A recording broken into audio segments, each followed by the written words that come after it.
एक बार आप देखिए. Yes.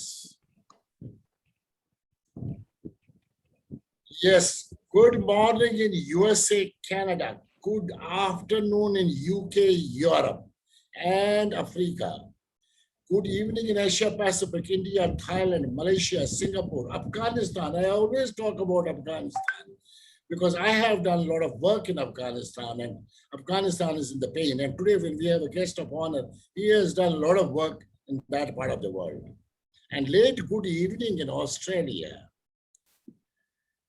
I proudly welcome someone iconic personality of our country who is known in India and globally to this prime time leadership series called New DNA of Leadership. The personality is someone we all feel proud of. Padma Shri Kashinath Pandita. My folded pranams to you, sir, this evening.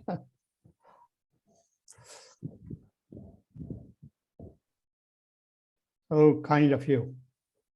Thank you so much. Ladies and gentlemen, this is an important day for me personally and for my family, entire family of Bakshis. Because Padma Shri K.N. Pandita has been very strongly associated with Bakshi Parivar, and especially our late revered father, Shri D.N. Bakshi, whom we lost when we were children. Our father and Padma Shri K.N. Pandita Sahab together studied matriculation, and they used to live in one room itself at Baramulla. So for us, it's a very important day, and our mom, whom we lost recently in 2019, Amaji, used to always talk to us when we were growing about Professor K.N. Pandita. Ladies and gentlemen, let me introduce this great personality of ours, of our community, of our country, of our global world, to all of you.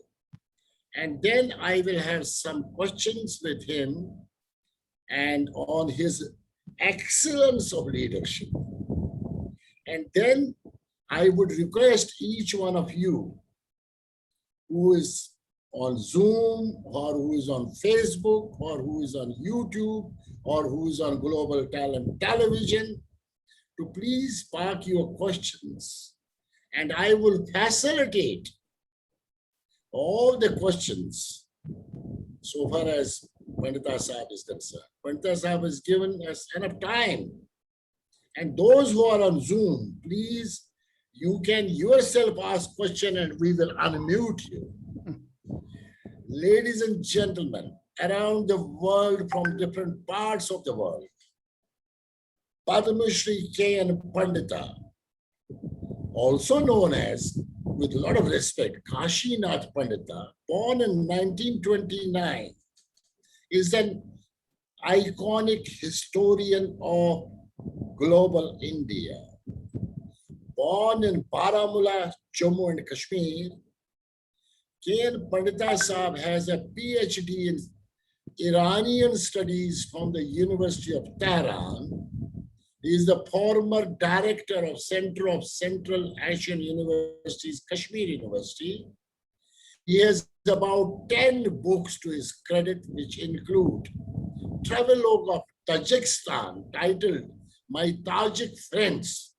Wow, that won him the prestigious Nehru Award in 1987. In 1994, he became a recipient of President of India Award for meritorious services to classical literature. He was also awarded Padma Shri in 2017. He has translated 2 rare Persian manuscripts of Kashmir history, into English with remarkable annotations that have changed the entire concept of history of medieval Kashmir. Professor Kashinath Pandita, when he was awarded Padma Shri, it was a lot of respect to the historians of this country. And in fact, he is the only person of J&K state to get this kind of award that year. Distinguished scholar, Central Asian expert, Kashinath Pandita ji, student of Tehran University, where he earned PhD, and then he started teaching there. He has made huge contribution to the study of current political affairs of the region, including Iran. The Iranian embassy in New Delhi honored him with the Saudi Award in 2011 and the President Award in 1995 for contribution to classic and strengthening of Indo-Iranian cultural relationship. When you look at him, he comes from Punjab University actually and served in the Persian department. So when you look at 2013, Parishtan-e-Shahi, a chronicle of medieval Kashmir, Srinagar, that is a very profound book. When you look at, Muhammad, a Muslim missionary in medieval Kashmir, being the English translation of Tohfel-e-Ahbab, New Delhi. So the work, what he translated into English, won accolades not only in the Indian subcontinent, but globally. Ladies and gentlemen, such a personality is with us this evening. And as I said, we are totally excited and thrilled. And personally, it is an honor. And this date of 4th August will never be forgotten by me, 2021. It will be a historical day for D.K. Bakshi, Ashok Bakshi, Kuldeep Bakshi, Babri Bakshi, Vinod Bakshi, Usha Bakshi, Renu Bakshi, Jyoti Bakshi, Jija Bakshi, all of them. Because entire family is right now watching you, sir. And again, with folded hands, I have the honor of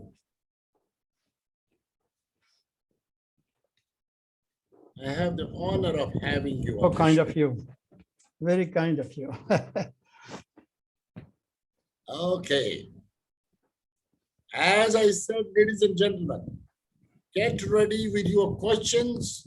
Keep on adding whatever you can do and place questions and listen to the story of excellence.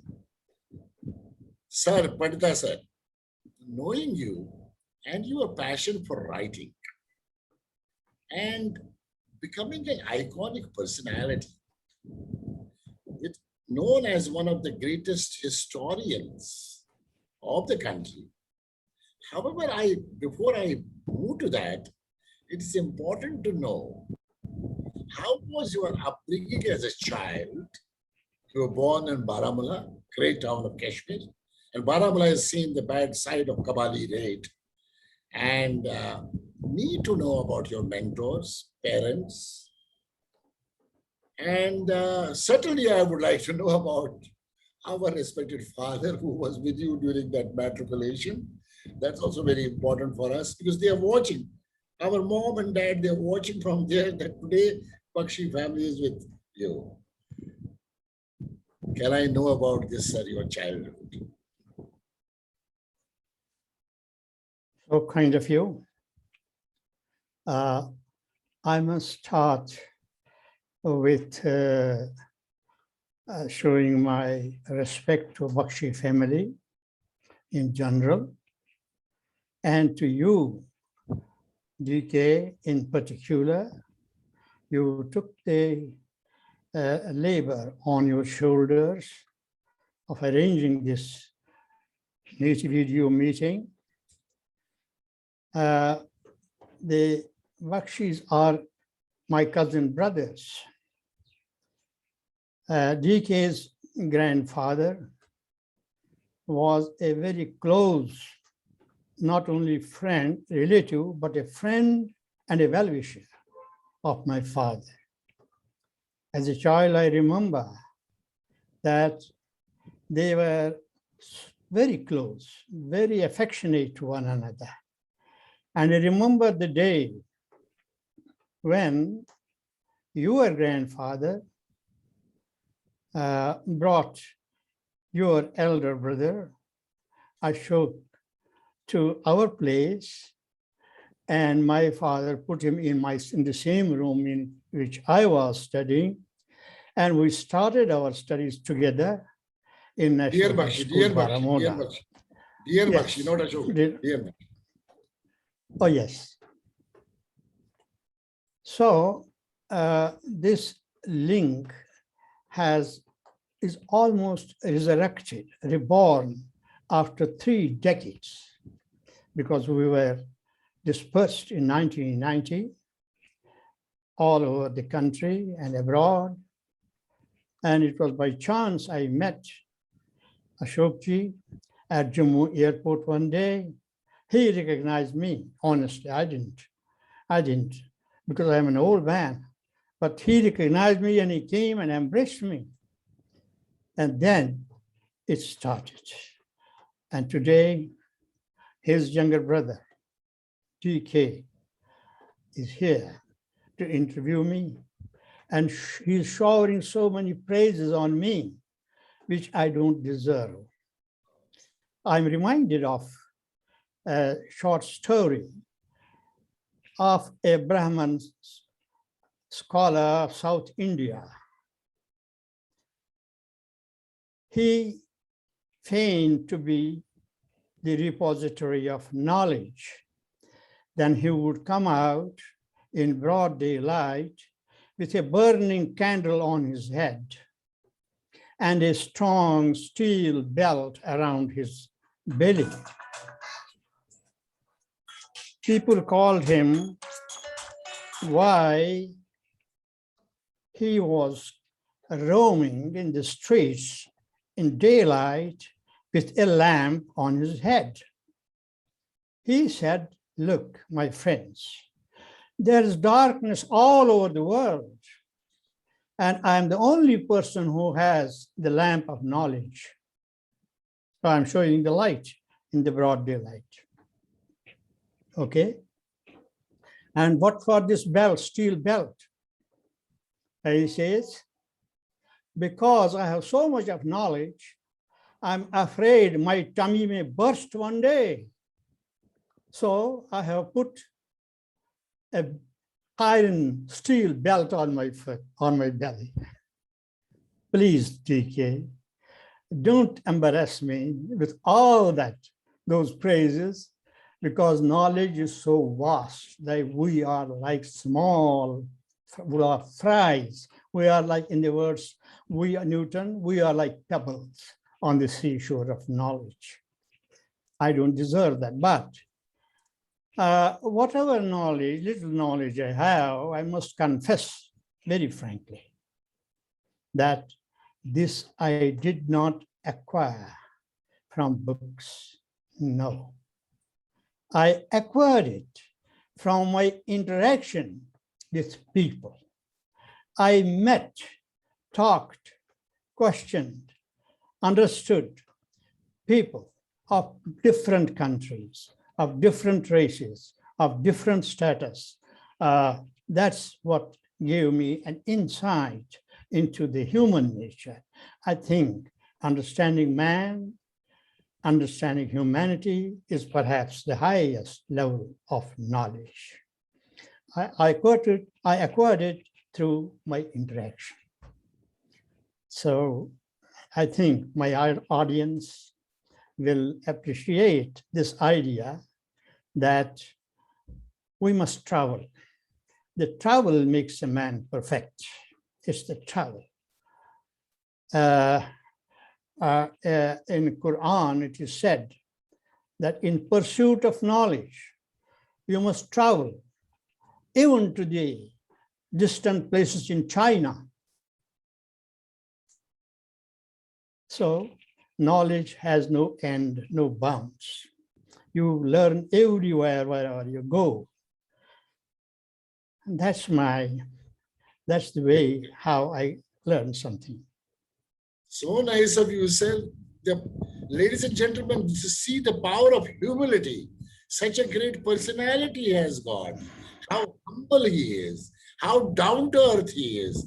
It's so fascinating, and he is talking about traveling adds knowledge, and that's a fact of life.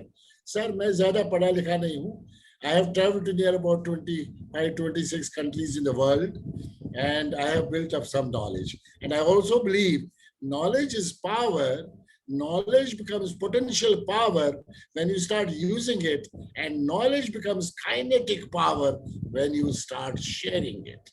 And certainly, with great respect, knowledge is everything. And in the meanwhile, I would like to inform you, sir, there are people who have joined on even the Facebook and other channels. Bibu Bakshi, Kanalal Bakshi's daughter. She is my sister. Usha Bakshi, my wife. Satish Bakshi, Kamal Haq Saab from Noida. CL Bhatt Saab from Bangalore. And Sandhya Dar, Ravi Saigal Saab, हमारे president है India Thai Chamber of Commerce in Bangkok. He says, honored to listen the views. And Sandhya Dar feeling excited. Sandhya is again our part of our family. And I can it's a great honor to me. It's a great honor to me to be speaking to such a galaxy of people. I don't know if I'll be able to deliver the goods to their satisfaction, but I will try. Sure, Dr. Vinod Bakshi has also joined. OPD welcome them all. And I welcome them all.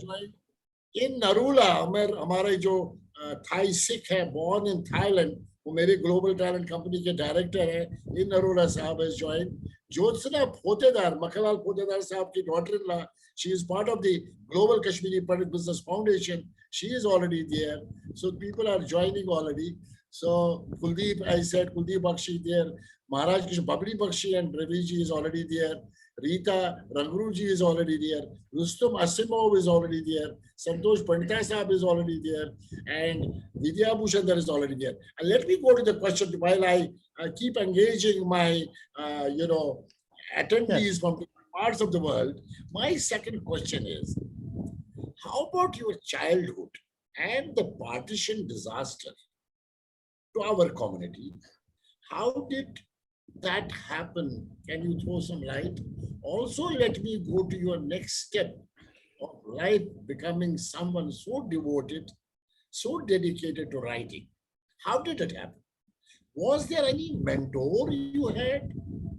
It will be a good learning opportunity for many people who are watching your show now or who are going to be watching this later, that how a little child born in a small town in Baramulla, J&K, becomes a global figure, an iconic figure.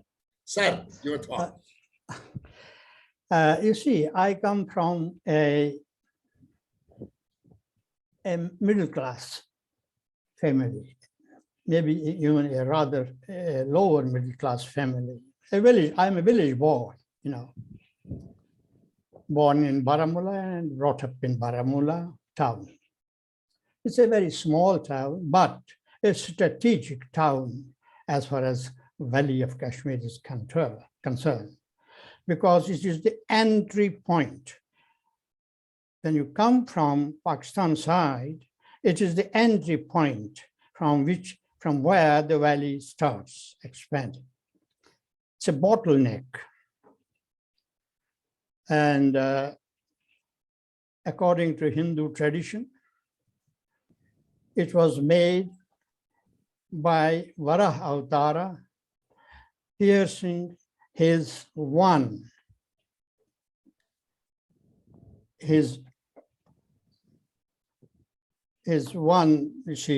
piercing the mountains at Baramulla, with one horn, piercing it there and letting water flow down, because Kashmir Valley was a Sati site, a huge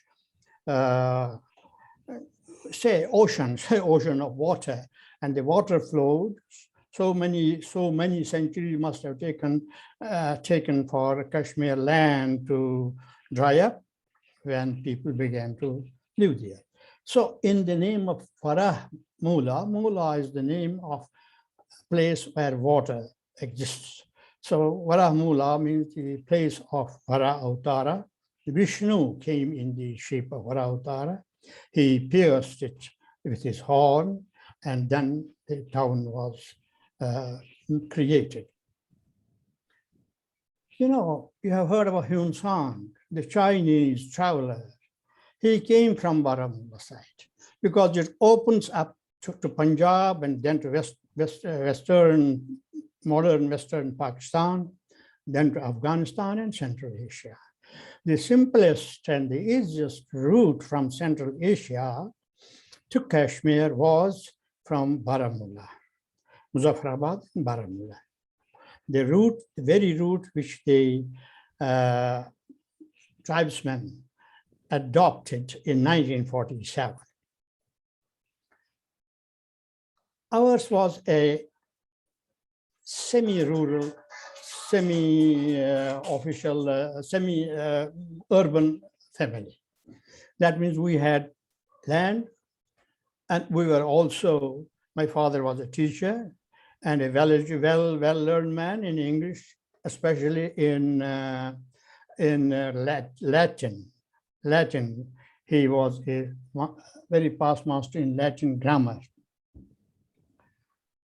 So our family was located in Baramulla, and Baramulla was the district headquarters.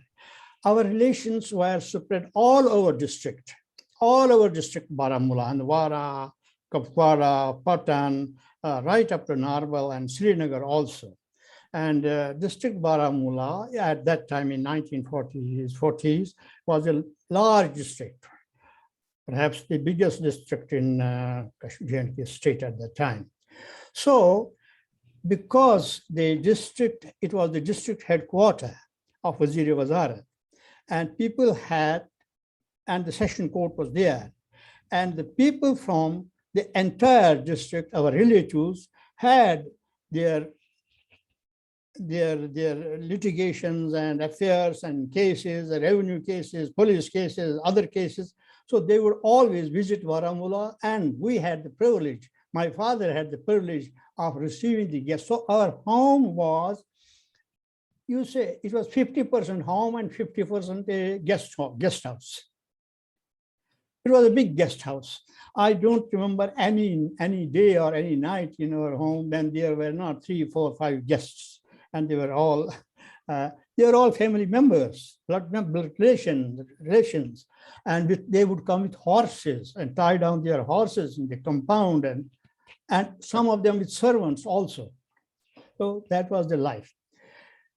My father was a teacher in National High School, which the Kashmiri Pandit educated people of Baramulla town had created, because at that time there was a St. Joseph's High School run by the Christian missionary, and there was some sort of misunderstanding among the people, especially among the Hindu boys and Hindu youth, about this school. So they organized themselves and they raised a school, a private school called National High School, of which after 47, a branch was opened in Srinagar, in Karanagar, which became the main school later on.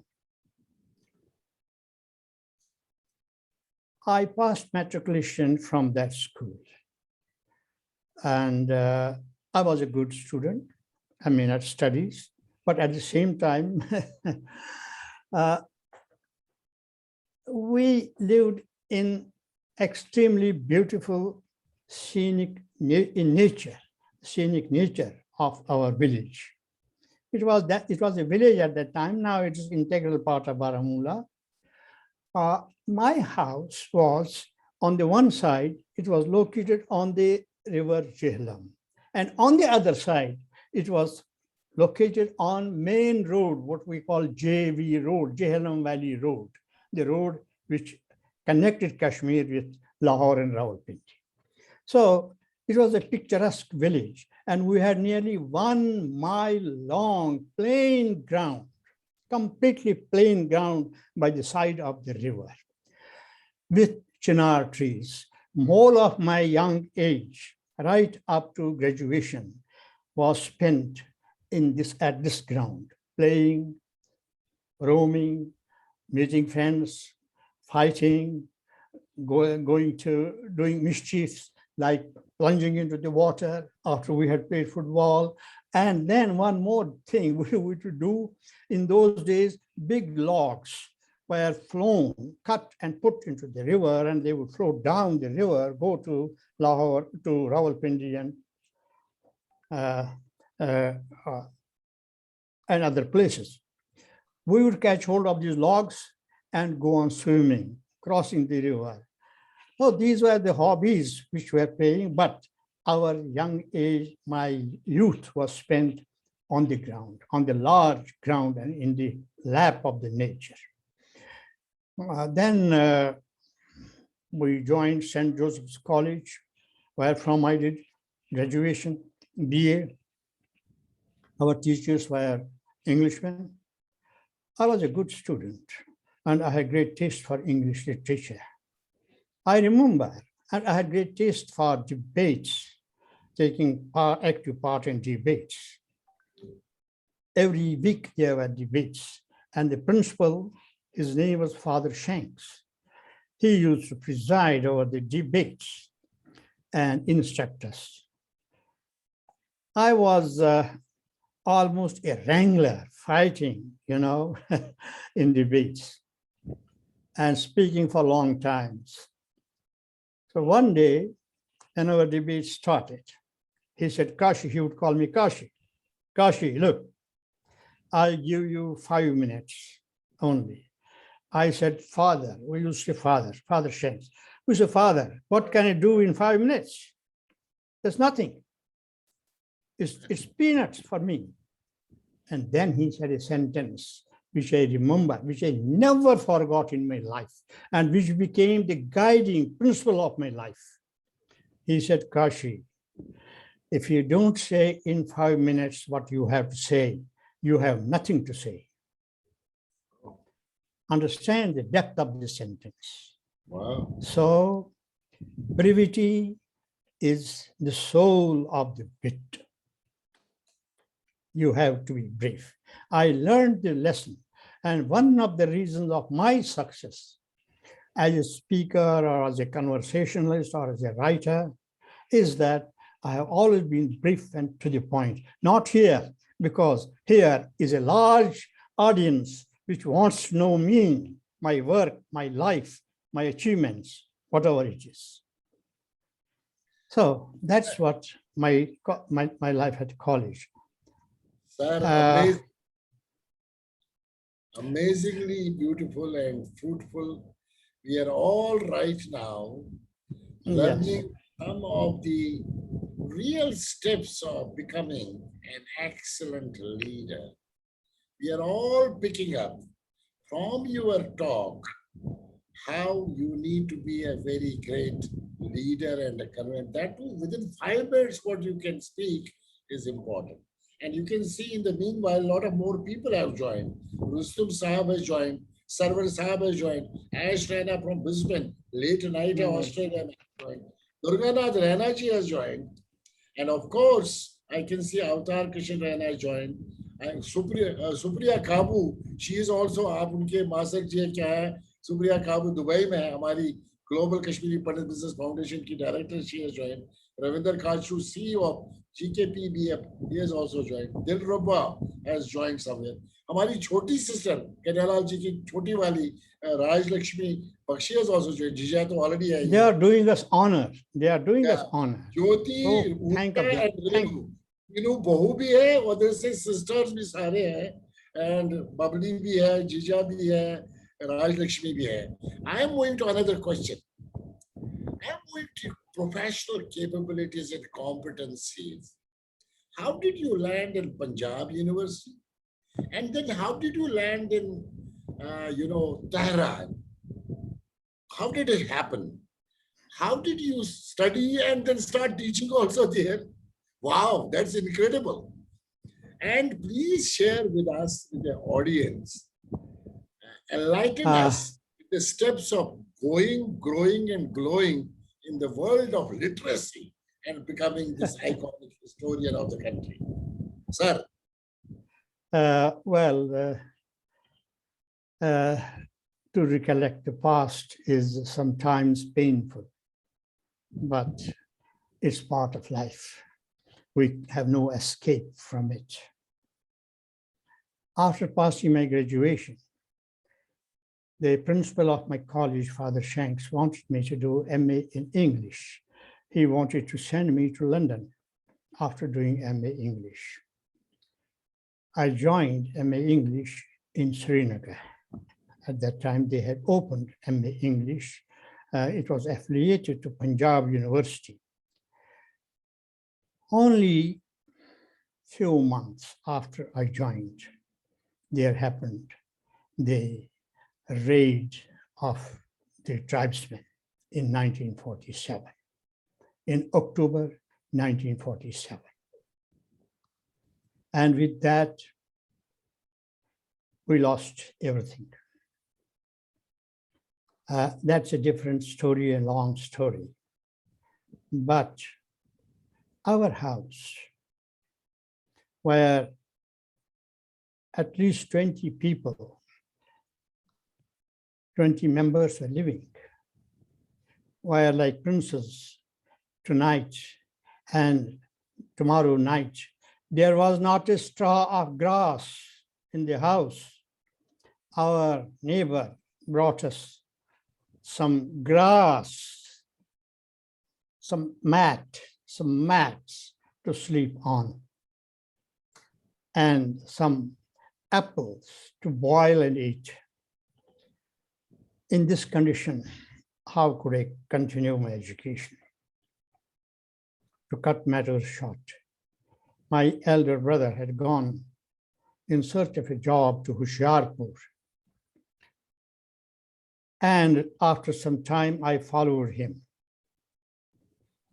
There in Hoshiarpur, I sought admission in MA English. I didn't get it, but they said, you have Persian as one of your subjects in graduation.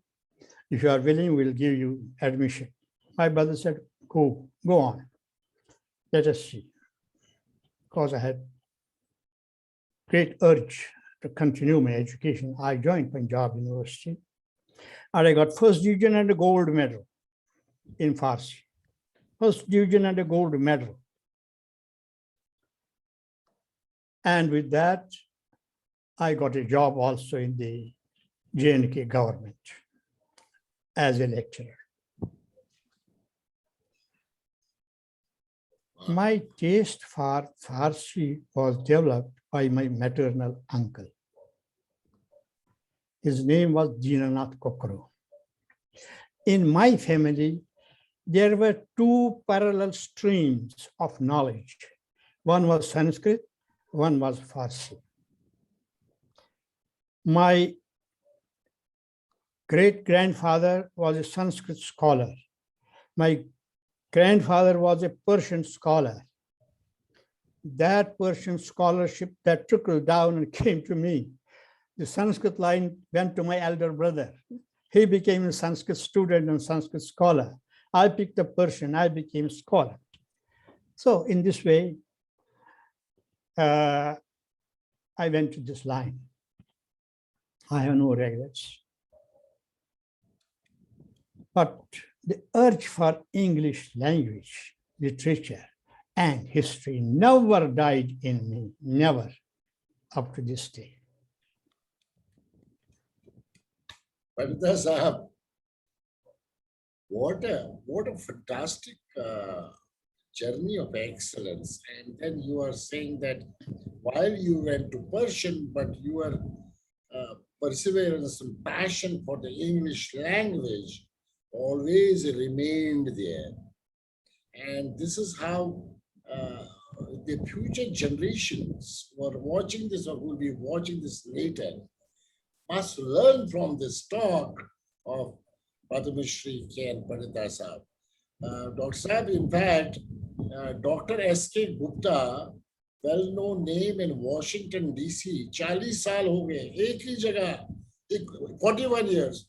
बस पंजाब से निकल के Washington, D.C. में 41 years. He is also here and he is watching this show. Bobby Rishi from Thailand, again another businessman watching your show. Sagrika Ghoshal, Hindustan की एक बहुत बड़ी HR leader है. She is also watching you from the show. Geetika Mishra from Jakarta, women power है, Indonesia में रहती है, and Jakarta से join किया हुआ. So all these people are actually looking at how to pick up certain threads of leadership from such a personality. Now, I want to ask, you will be surprised to know how I satisfied my passion for English literature and language. yes, sir. I taught my 3 daughters, all of them are MA in English. I have personally taught them. So I'm vindicated. Yeah, आपकी England में भी एक daughter है. Your one daughter is in England, London में. Well, yes, she's my granddaughter. She's in London. Yeah, she's in London. So in this way, I started my career as a lecturer in Persian. But then you asked me about my visit to Tehran and Iran, my life. Yes. Well, I'll come to that part of my life, Yes, which is perhaps a very colorful part of my life, indeed. Or I should say the turning point in my life career. Government of India, it was in 1958, Government of India announced 2 scholarships in Persian for higher education, excellence in Persian language. Actually, the purpose of Government of India at that time was to have some experts in that language to serve in their foreign ministry. They needed because India was developing relations with the Muslim world and the world around. How Iran was a very important country. So I went for the interview, I was selected. And only 2 vacancies were there. I was one of them. I was selected. And briefly, I will tell you, I will make an interlude, briefly, interesting interlude. At that time, in 1958, 57, Kashmiris wouldn't easily get passport for and visa for Middle East because of Kashmir issue. I was in a very difficult position to get my passport. They would not give it to me. And I had to struggle a lot. Finally, I got it. And then with passport in my hand, I came to Delhi, went to the education ministry. They gave me the ticket, air ticket, and this is your air ticket. And you have to join Tehran University. And about money, they gave me a letter. They gave me a letter for Reserve Bank of India on Janpat, which is still there in Janpat, Delhi. I went to Janpat with that letter, showed them the letter. They had a look at it. They said, gentlemen, you are entitled to $1. They gave me $1 and a coin, not a currency. A coin. They wrote it on my passport, and they stamped it that $1 has been issued. It is still with me. I have preserved it. With $1 in my pocket, I boarded the plane, got down at Mehrabad airport in Tehran, And when I came out, I was so mad about my love and passion for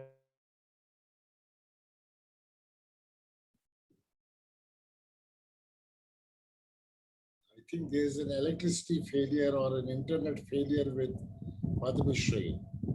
Ladies and gentlemen, I think we lost him. In the meanwhile, there must be some issue with Padma Shri, Pandita Sahab, and I think we need to wait for a while. In the meanwhile, those who have joined from different parts of the world, ladies and gentlemen, we are going on a very good stream, on a very good discussion with Padma Shri Kashinath Pandita Sahab. And I can see a lot of people, more people. Yes, we lost him. Varshaji, we lost him, and I think he will rejoin. Yes, sir. And I think in the meanwhile, we need to get going and making sure we do not, I think it's important that you again guide him, and I will keep the audience on, and आप अपना WhatsApp देखो, उसमें आप उनसे बात करके so guide कीजिए, because Okay. otherwise it's tough. So I will keep the audience on in the meanwhile, and there's something wrong, which is Sure.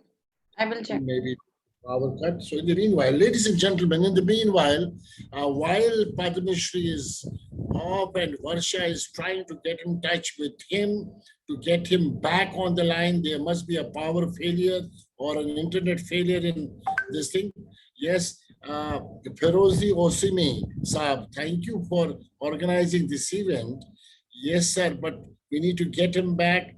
And Indra Pandita is saying, great respect, Father, we are proud of you. And I can read a lot of comments coming in from various parts of the world. And I can see some comments on the global television, as well as this Rajalakshmi Bakshi is saying, my dad's close guiding star, God bless you always. Sagrika Rai Ghoshal is saying, Namaskar. Bhatt Saab is saying from Bangalore. He was from Khojabagh in relationship of Hakeem Prithvinath Pandita Saab. And then Bhatt Saab is asking a question which we'll take later on. And Sandhya is saying, feeling very proud to listen to him. And Ravi Saigal Saab, India Thai Chamber of Commerce President, honored to listen to him. So Moran Kamal Haq Saab is giving namaskars to Pandita Saab. Bibhu Bakshi is giving namaskars. Usha Bakshi is saying great. And in the meanwhile, there are more chat boxes coming in. And we are... Sir, he is joining in 2 minutes. Yeah, an amazing personality. And we got someone saying amazing personality and living encyclopedia for us. Warm welcome. Regards to Kashiji. And I am requesting everybody to keep ready your questions, because we should question him. So I think he is joining, and get him back on the seat. And in the meanwhile, contribution to Kashmir Sanskrit literature has been rather immense. For centuries, Kashmir has been one of the well-known homes of Sanskrit learning. The valley has produced masterpiece of history and philosophy, poetry, romance, fable, and mythology. Pandit Saab is our modern day Pandit Kalahana. I don't know who is writing this, but that I got a post. Yes, Pandita Saab, for you, living legend. Pandita Saab, Bobu is saying, Kuldeep Bakshi. And rest, namaskar to Panditji. And Renu Bakshi is also there. He's saying, so we are just waiting for Kashinath Pandita Saab to be with us. And ladies and gentlemen, unfortunately, we cannot help technology, and we are trying to get him back as quick as possible. We have still a couple of more questions, but I would take questions from all of you, from whichever platform you are. You're on YouTube, you're on my Global Talent Television, you're on Facebook, you're on Zoom. Of course, on the Zoom, you have an opportunity of asking questions yourself. With that, as I said, uh, Pandita Sahab has been closely associated with the family. That is the reason you can see the entire Bakshi clan today. Ashok Bakshi, Jyoti Bakshi. DK Bakshi is here, Usha Bakshi has joined. Kuldeep Bakshi and Renu Bakshi. And Vinod, daughter Vinod Bakshi, and Jija Bakshi and Raj Lakshmi Bakshi. And along with Babli Bakshi, her husband, Raviji, Pandita is also there. And I can see Global Kashmiri Pandit Business Foundation, the CEO Sahab, Ravindra Kashu there. I can see Ash Rana from Australia there. I can see Supriya Kabu there. I can see Jyotsna Potedar there. So they are already there. GKP, they are also there. I can see Shubhan Dar Sahab. I can see Vidya Bhushan Dar from Toronto already there early morning. Good morning, Vidya, at 8 a.m. in Toronto. And I can see Santosh Pandita Sahab. I can see some Sanjay ji there. I don't know whether Sanjay Khazanji. Rustum Asimov, I can see there. Rita Rangruji, I can see there. Randri McMoss, I can see there. Radhe Sahab, I can see there. Of course, I can see there Kurana Sahab. I can see there Jaganji. And in Narola, of course, Thailand. Gawar Osimi and Gawhar Osimi Saab is already there. And Dil Baro is there. And Bobby Rashi is there. And Ash is there. So we are certainly waiting for Varsha. Please check again in case we can get him back. What's going on? Has he got electricity failure or what? Electricity failure, sir. Oh my God. So his internet is going to come back or? Yes, yes. So, ladies and gentlemen, till now, he shared his story of from Baramulla, from an ordinary small town of Kashmir. Then he went to Punjab University. Then he went to Tehran University. And he said when he was given the $1 by, $1 he was given by Reserve Bank of India. And he took the flight and landed there. Welcome back, sir. I know there was a power failure. Audio is connecting, sir. Yeah. It's connected. Yes, sir. Now it's connected. Sorry, Yes, there sir. was power disconnect. No problem, sir. Please go ahead. So with $1 in my pocket, I came out of Tehran airport, showed it to the taxi man, told him that I have $1.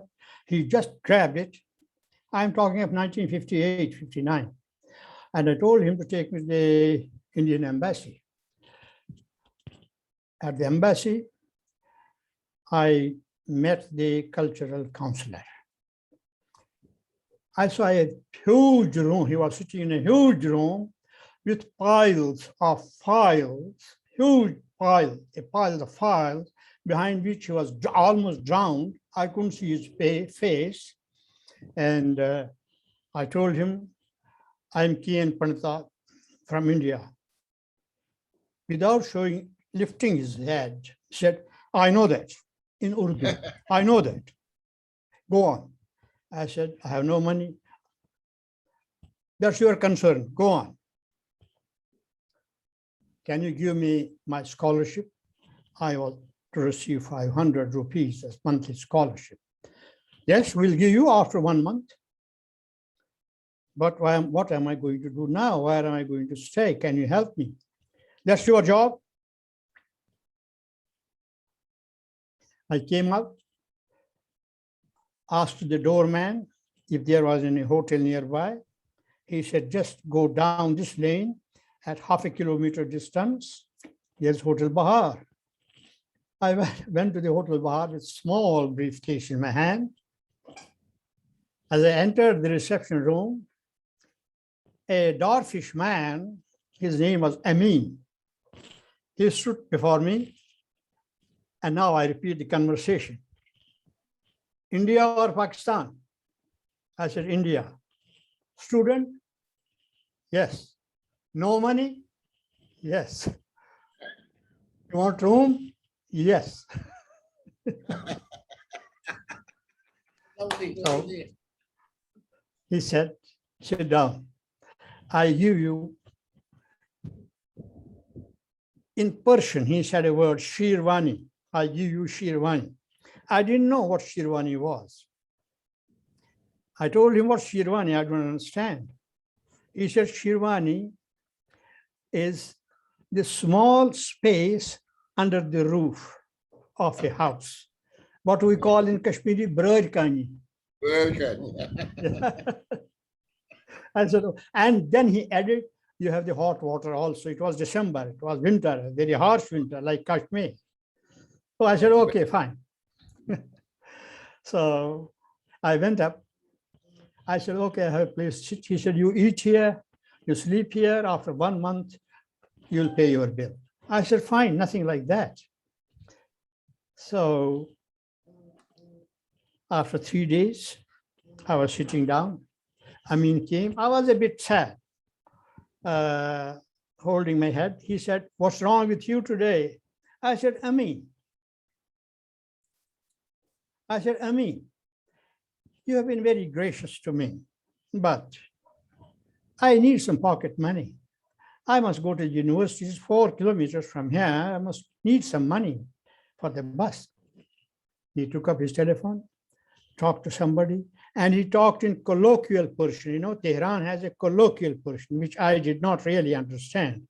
I understood the normal Persian, not the colloquial one. Then he gave me the address on the paper, go to this place. I went. It was a news agency.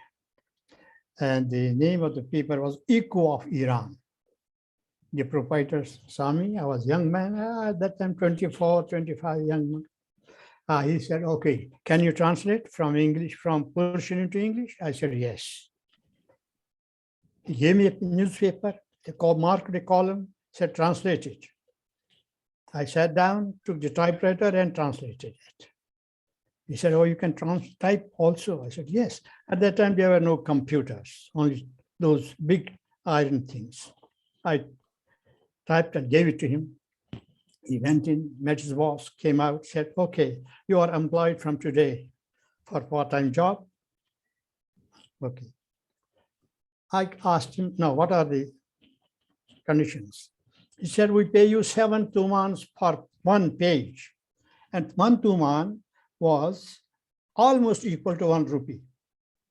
So I said, even 7 rupees per day, per page. And I asked, how many pages?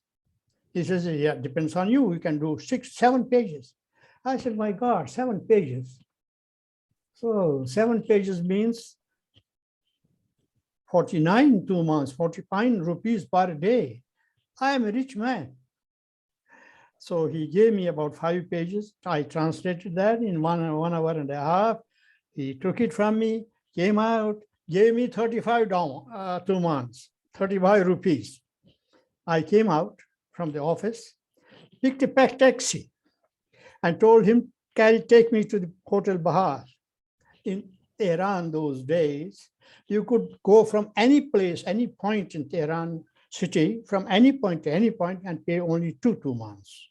So I paid 2 tumans, and when I reached the Hotel Bahar, I told him, blow the horn hard. He blew it. Amin came out. He said, hugged me. Oh, you got your money now? I said, yes, I'm a rich man now. So my life started like that. And I stayed in Iran for 4 years. I worked in that Echo of Iran. I became gained so much experience that he feared at one time I might bring out my own paper.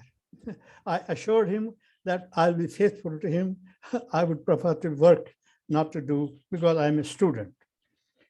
So that the work I did in the newspaper opened my eyes, because for the first time, I left the small pond of Kashmir and I found myself transported to the wide world. The wide world. So that's how it is. Then the story of my joining the university. That's also very interesting. I joined the Faculty of Letters, College of Letters in Tehran University. At that time, Tehran University, at that time, Iran was under the rule of the Shah. It was as beautiful as Paris. Life was prosperous. It was a neat and clean state. And people who came from Paris, they said it is second Paris. And the Shah had employed the best brains in his country, perhaps the greatest scholars that ever were produced in Iran were in the faculty at that time. Dr. Safa was a very famous and topmost professor. He was of the stature that twice he came to university to deliver lectures, and when he came, the vice chancellor would come out and open the door of his car.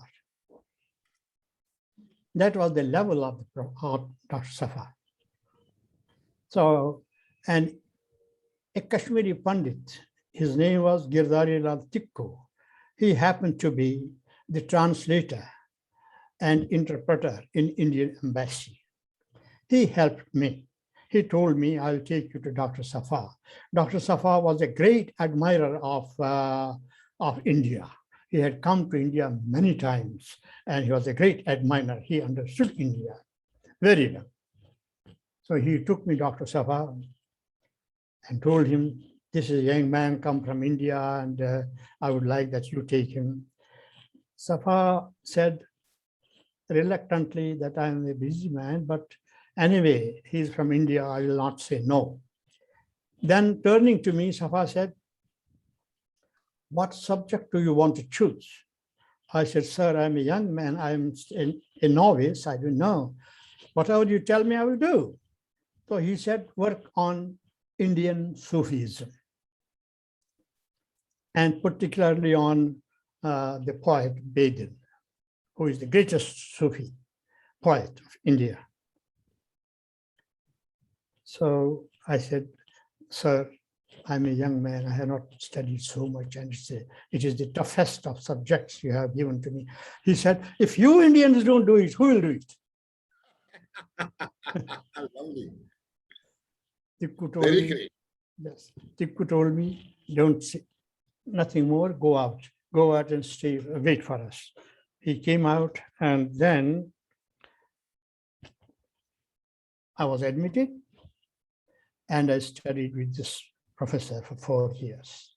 Whatever Dr. Pandita is today, what you see him today, it is what Dr. Safa made me. Ladies and gentlemen, what a great story of excellence of a person who had probably dreamed, and then see how he landed there and how people helped, and he is giving credit. That shows, I salute you, sir, as a leader. That shows his humility of respecting those people who supported him. And he says, whatever I am today is because of Professor Safa. There's one more point I would like to add. Yes, sir. My latest book, published this year, last year, Yes, sir. it is titled Kashmiri Pandits Through Yes, sir. Fire and Brimstone. We are coming That to is that, and we need to discuss Yes, that is in my, that book has been published. I have dedicated it to Dr. Safa, along with his photograph on the front page, and then in the caption, mark the caption. It's caption which is important. I have written that apart from all the knowledge which he bestowed upon me, he gave me one additional experience of going in exile.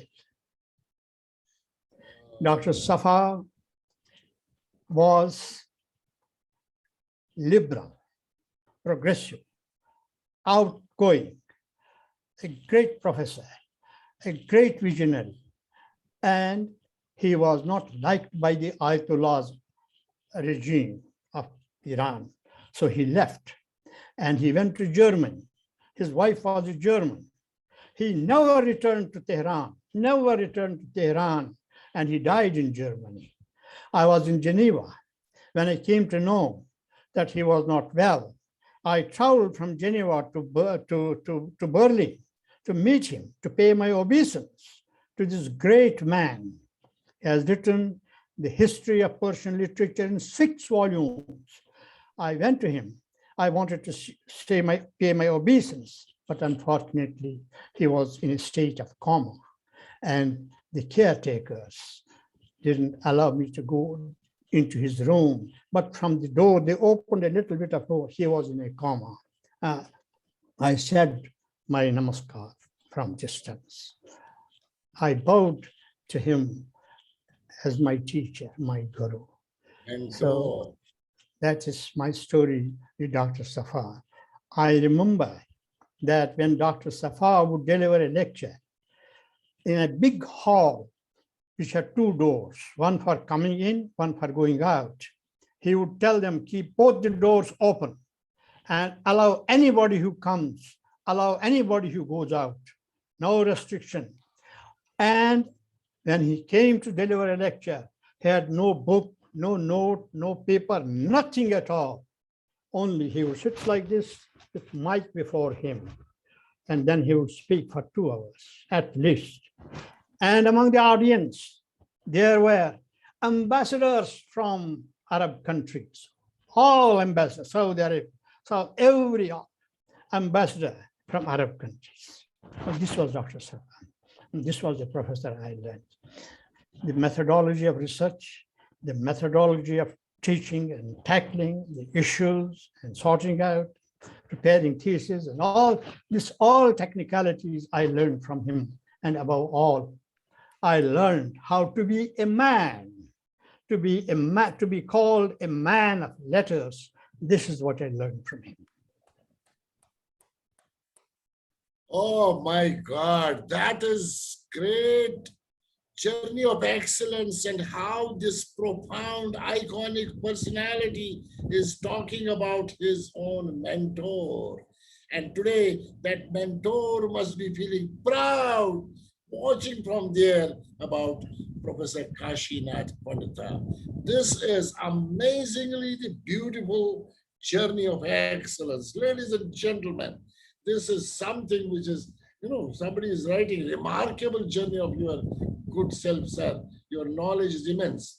My God, Kuldeep is writing, Bakshi, and Supriya is saying, you are a man of great values and principles. Your family. Thank you very much. Proud of you. Oh Thank my you God. very much. My next question to you, Pandita Sahib, is I am going forward. You are most admired and respected.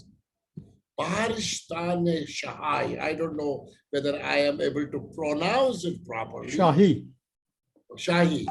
Barishtane Shahi, a chronicle of medieval Kashmir, and also Tofile Ahbab, a Muslim missionary in medieval Kashmir.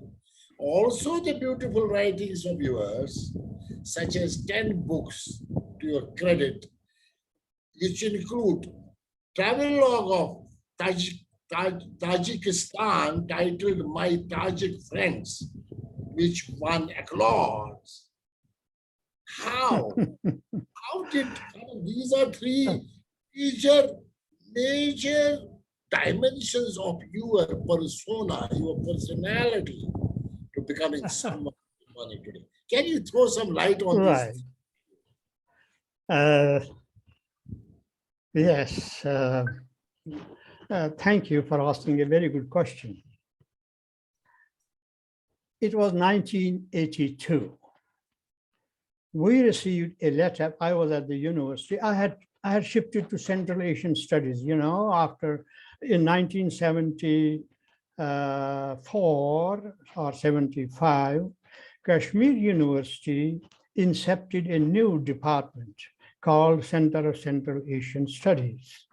And I was taken as associate professor in that department.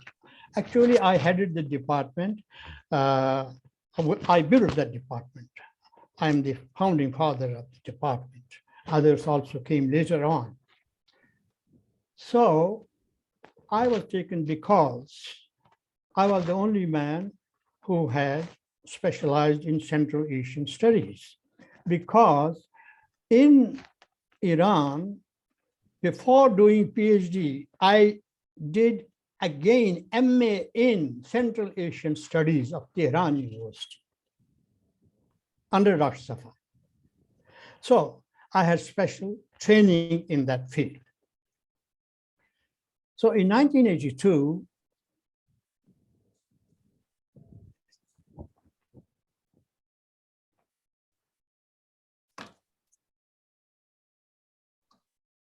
Yes, sir. Yes, sir. Go ahead. Go ahead.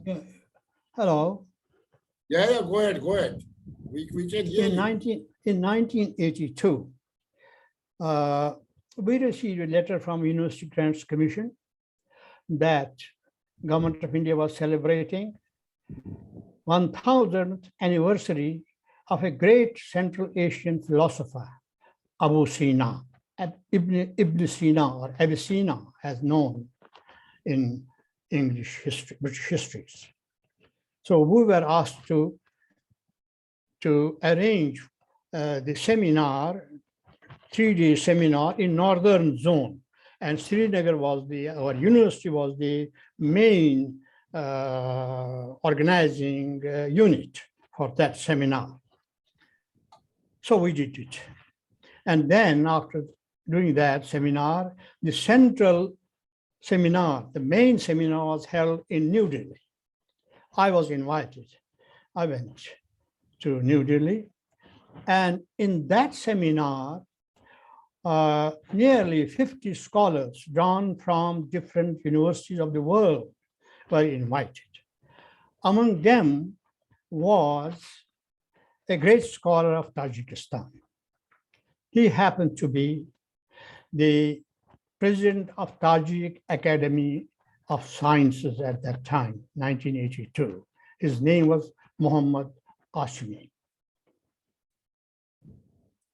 Since I could speak Persian, so it was very easy for me to talk to him. After, in that seminar, we became we came very close because on academic level. I came to know him very well. And then when I went back, we invited him for a visit to Srinagar. The university, on my writing, on my behest, the university invited him as a visiting guest, arranged his lecture there. But as soon as he landed at Srinagar airport, a gentleman appeared before me. He said, "Professor Pandita, where's your guest?" I told him he's just coming. He said, "He is our guest. I am from the protocol department. I have been directed by the government of Jammu and Kashmir to take him as state guest. So you are no more in the picture."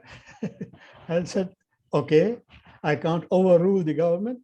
So he was taken as government guest, J&K government guest, and lodged in the government bungalow.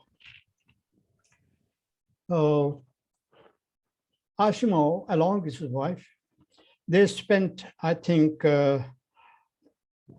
about a week, less than a week with us. We took him to many places in Kashmir, Gulmarg, and he was thrilled when at the top of Gulmarg, I took him to the private bungalow of Maharaja Hari Singh, where from one can have a look of mountain Kanchenjunga mountain. He just had a look. I told him, "Professor, beyond that mountain top, snow-clad mountain top, there is Tajikistan." He was enormously thrilled. So our friendship started from that meeting, and it developed into a great family relationship, unparalleled family relationship. He went back, and Then after 2 months, he invited me. I went to Tajikistan for the first time. It was 1 month trip, more than a month. And one professor, his name was Abdullah Jan Gafaro, he was put in charge of me. And he took me to all places, Samarkand, Bukhara, Panjikan, all places. And rural areas, and so many meetings, so many invitations, so many dinners, so many seminars. It was a huge affair for 1 month, and I became a very popular figure in Tajikistan. Everybody came to know me, asked me, invited me so many times to his home, and there was a huge gathering. He had invited at least 20 of his guests, and our meet in Tajikistan, in such meetings, the meetings go for the whole night. Do you know that?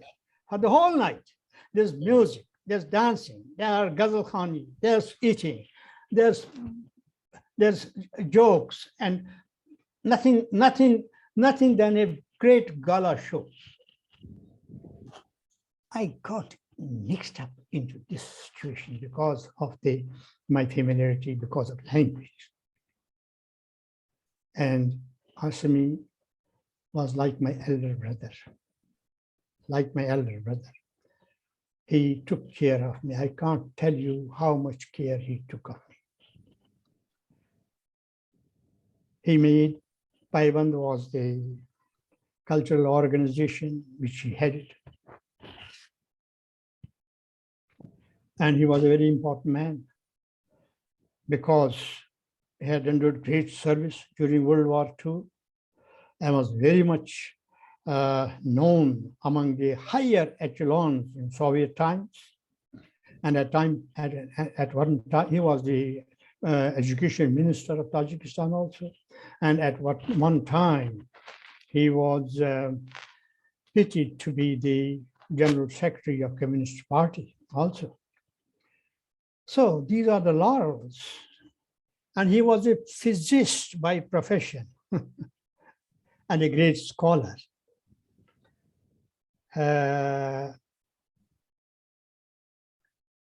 Then I wrote my travelogue. I kept my day-to-day note, what I was doing. And on my return, it was winter. Kashmir was all snow and winter. I didn't go to Srinagar. I went to Trivandrum, where my daughter was at that time in South India, because I wanted time to write down the memoirs. So I stayed in Trivandrum, which was very pleasant weather there. I stayed there for 2 months and I wrote my Tajik French. This is a travelogue entirely culture, entirely, the lifestyle of Tajik people, of Central Asian people. It is nothing of politics in it because it was Soviet time. And then it was translated into Russian, and thousands of copies were distributed. And I was given Soviet Land Nehru Award for this book, for strengthening cultural relations between India and Tajikistan. Tajikistan almost became my second home because after that, I went on visiting Tajikistan almost every alternate year, even twice a year, in all seminars.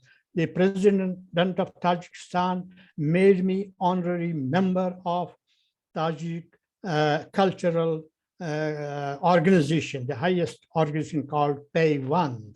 I'm still a member of that. So in this way, this started.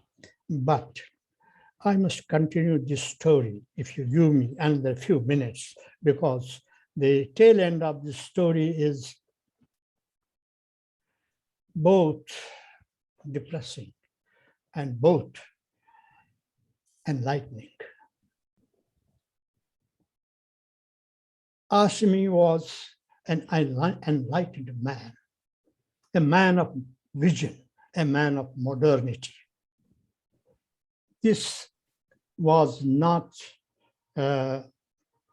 liked by the fundamentalists in Tajikistan, where a civil war broke out after the independence, after the implosion of Soviet Union in 1991.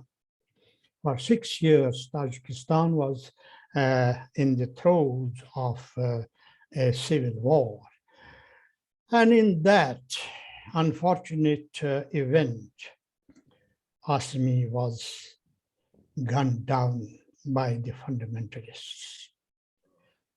What a loss it was to Tajikistan. What a loss it was to Indo-Soviet, Indo-Tajikistan friendship.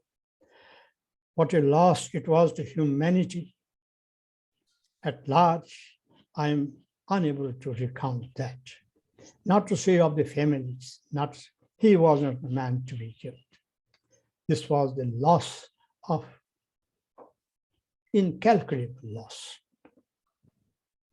But I maintained relations with his family because my heart went to them. They were my children. I couldn't stay back. I somehow managed to contact them, or they managed to contact me. We got into contact. They got asylum. It's a big family. It's a huge family. They all the daughters, 6 of them, they got asylum in the United States. And they are based in Denver. And they called me to Denver 5 or 6 times to visit them, to meet and console them, to be with them as a family member. And then I wrote a book on Asmi. His collection of his speeches, I gave it a shape. I wrote introduction. I published it. They published it in the United States of America. In 2013, in Denver, we organized a release function. 200 people were assembled, and we have its whole, the record with us, the video with us, in which I was the main speaker, and there were others also. It was a grand function. And then this whole episode, which I recounted, my relation with Asmi and Asmi family and his daughters, and later on the whole family, we ventured to make a film of this. And a very good friend from North America was assigned the task of making the films. He visited New Delhi. I also went to New Delhi. And Asami's daughter, Gauhar, she also came to Delhi. We 3 put. Oh, we lost him again. There's an electricity failure again. And we lost him again. My God. Ladies and gentlemen, what a phenomenal Germany. Varsha, get in touch with him. Again, there's a disconnect of the electricity, and that's what is happening in Pune. He is right now in Pune. Okay. In the mean, please connect with him and get him back. In the meanwhile, I can see Subhash Jagota, well-known HR leader of the country, who is joined. And in the meanwhile, our friend Sanjay Srivastava, Vice Chancellor of Manav Rachna University, already joined. I can see Aditya Gadiyal, well-known UP, well-known PR person from UP, already joined. And I can see, and a question in terms of Kauhar Osami, we was just mentioning about it. And she says, thank you, Mr. D.K. Bakshi, for organizing this wonderful meeting with our dearest Ustad, Professor K.N. Pandita. Ustad Pandita is a father for us, Osimi family. He was a great friend of our late father, Mohammed Osimi. They both had the same world vision and human values. After we lost our dearest father, Ustad Pandita gave us much moral and spiritual support that brought us back to life. We feel as our father is with us. Wow, I must salute you. We are blessed to have Ustad Pandita in our life. Now, during more than 25 years, we have become one family, and we have a sister, Rita, and brother, Indu Ragru, and other members of our family. Yes, our story is unique. We want about our dearest Ustad Pandita as a great man and a great humanist. Are Gawarji, it's amazing to listen to your thoughts. And I know in that part of the world, people are called Ustads. I also have a similar experience in Afghanistan, wherein I am involved with almost 60 women leaders who are member of parliaments, who are directors and secretaries to government, and they call me Ustad D.K. Bakshi. And great respect to you. I think in next couple of minutes, he is joining back. And in the meanwhile, I am thankful to audience who have been so engaging and writing things, my God. And that's what is happening here. Yes, amazing personality, down to earth. Yes, Palsilal Kachru Sahab is saying, what a thanks, but Sahab, what's going on? What a great thing going on. And we can see a lot of more people joining. Sanchita Chatterjee is joined Women Power Global Talent, and more people are joining. And unfortunately, we have lost him, and he is going to be back again. Kauhar Osami, no need to thank you me. In fact, I must thank you for your joining from US this morning. I don't know which part of US you are in East Coast or in West Coast for joining this program. And I am keeping the audience engaged till you come back, Padma Shri. Pandita Sahab, I kept the audience engaged. That's what I can do, because I don't have that much of knowledge what you are giving. So we got this, your journey. Fantastic. You won't add anything else on this? Pardon? Would you like to add anything else further?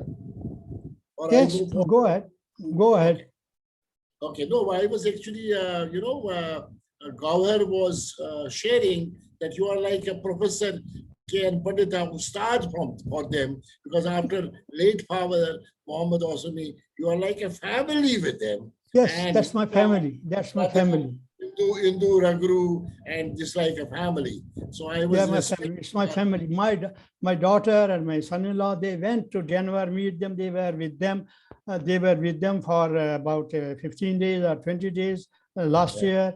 So it's a family. They are it's my in Denver. family. They are in Denver. Yes, they are in Denver. I will be in North America, November, December, till January. Probably we'll catch up, because my kids live in Toronto. So I'll be that side. And okay, let me go, Pandita Sahab, to another question now. Your brilliance of journey, this Saudi Award 2011, President Award 95, President of India Award, and then finally Padma Shri.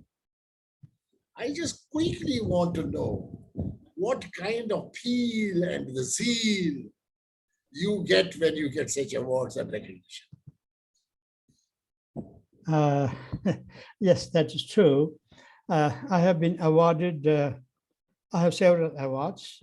I told about my Tajik friends that was awarded. It is they called Soviet Land Nehru Award. I got it from my Tajik friends. Then I have been given President's Certificate or Award for service to classical language. Yes. You mentioned about two books, Tuhfatul Ahbab and Baharistani Shahi. I will briefly refer to that. Baharistani Shahi was a manuscript history of Kashmir written in Persian in 1622.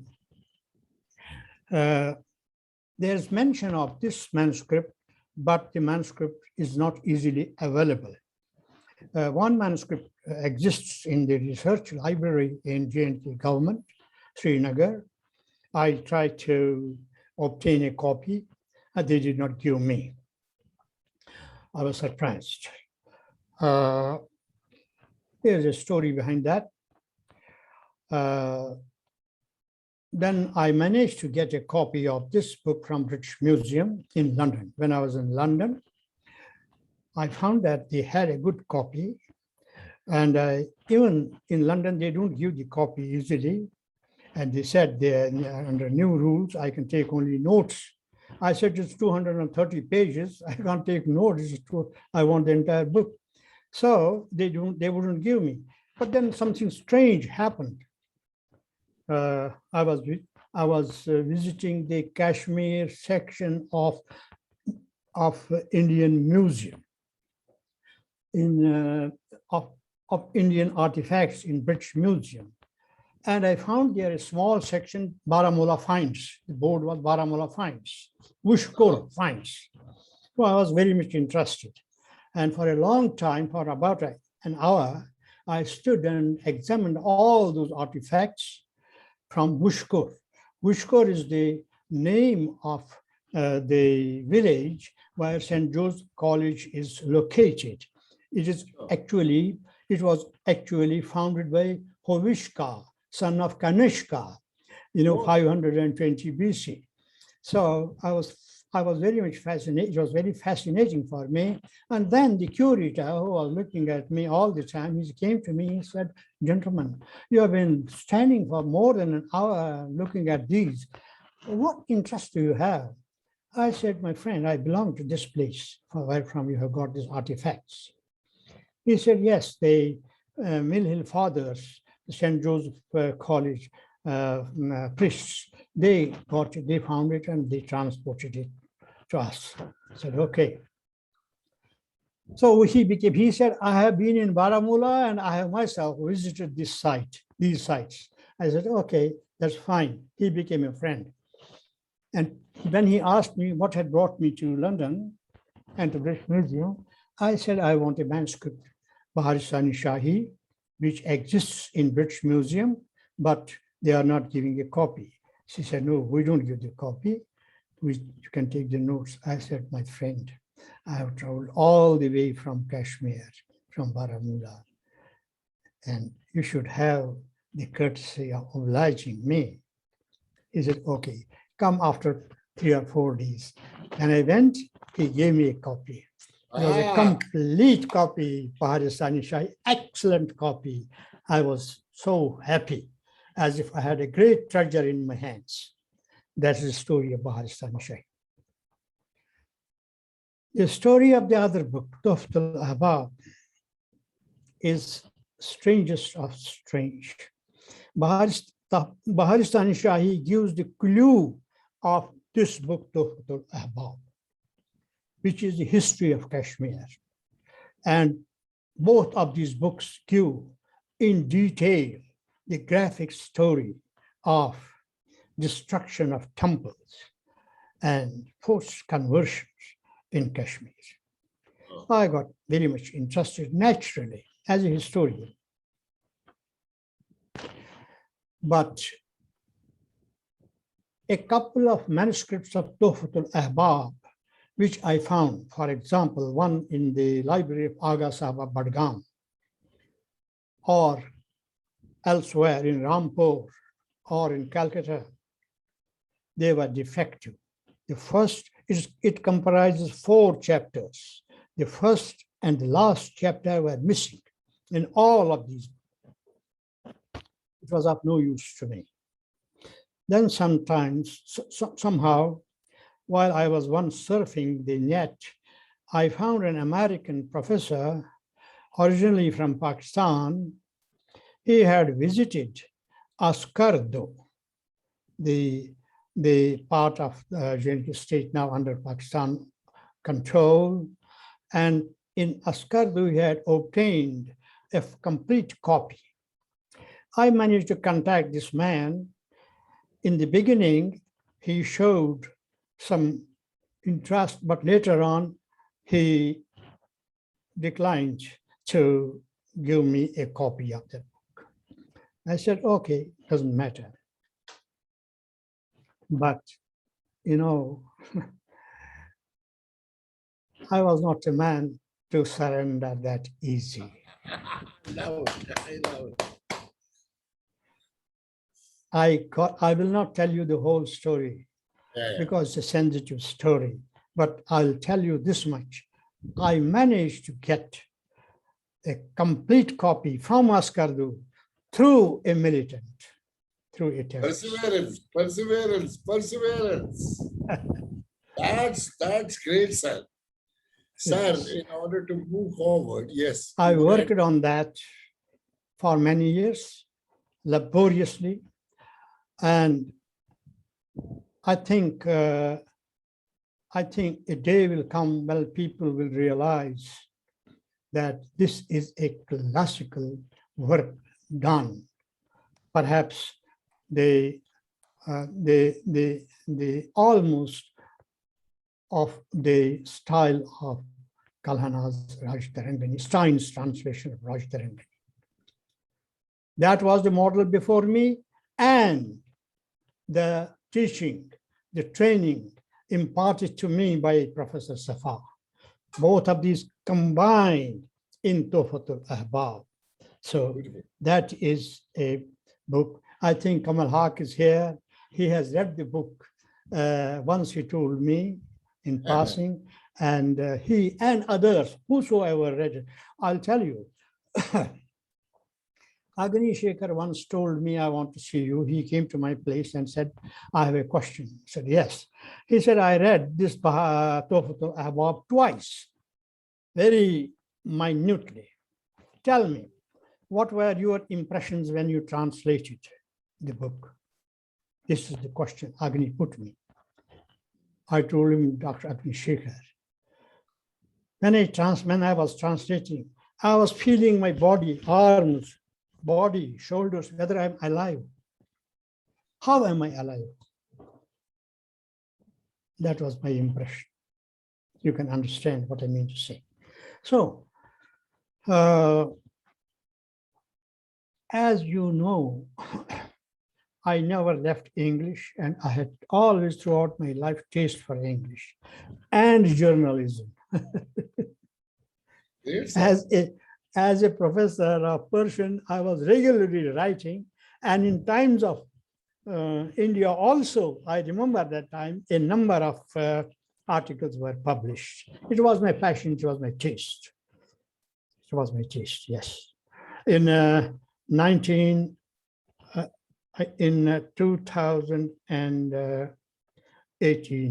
in 1989, sorry, in 1989, on 14 September 1989, Tikalal Taplu was gunned down. I'm coming to that. I'm coming to that. I'm coming to that. Yeah.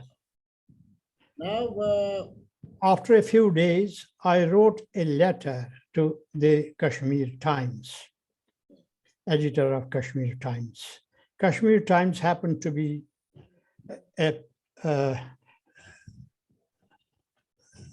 to be critical of the government. Okay.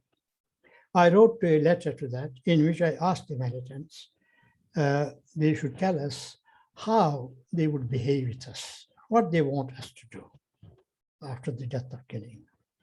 So next day, the reply came that you should do as we say, as we want you to do. So what I mean to say is that my emphasis is not on militancy, my emphasis is on writing on my journalistic tastes. I continue writing. I have a website today, and whatever I have written from 2000 up to this day, even a letter of one line or an article of 2,000, 3,000 words, everything is preserved in that blog, in my blog. And a very good friend of mine, a lady, an old lady in Geneva, she has been maintaining this blog. wow. And at thousands of articles, letters, comments, commentaries, so much material has been deposited in that website, preserved in that website. That's We are proud of you, sir. Santoshi, you are saying that I am proud of my father. The entire community, entire country is proud of your father, sir. Santoshi is saying, knowledgeable father, we are proud. And he says, I am M.K. Pandita from Gurgaon. We are grateful to you for giving us a lot of respect. Oh, yes. He's my nephew. Yes. And the beauty is, Bhagavan saying that the friendship between the two men of their nations, two scholars, is an example of humanistic relationship between people and between nations. It's a connection of hearts and connection of generations. I love that. I love that. Thank you very much. Let me go to the quick question, because I have a lot of questions coming from audience. Yeah. Now, I want to go to your another part of the personality. We just talked about pain of 1989, genocide in Kashmir. We were thrown out from our hometown. And you know what happened to our community and how people moved from Kashmir to Jammu first, from Jammu to different parts of the country. What is your take on this genocide? I know you have been part of us at Global Kashmiri Diaspora many times. I have heard your thoughts a lot. I am also a volunteer of Global Kashmiri Diaspora. So, how do you see yourself further mentoring and guiding this diaspora as well as this genocide?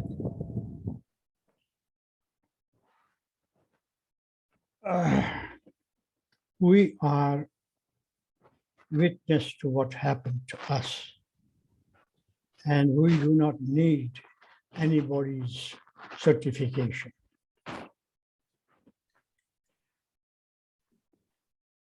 Genocide happened, and ethnic cleansing happened.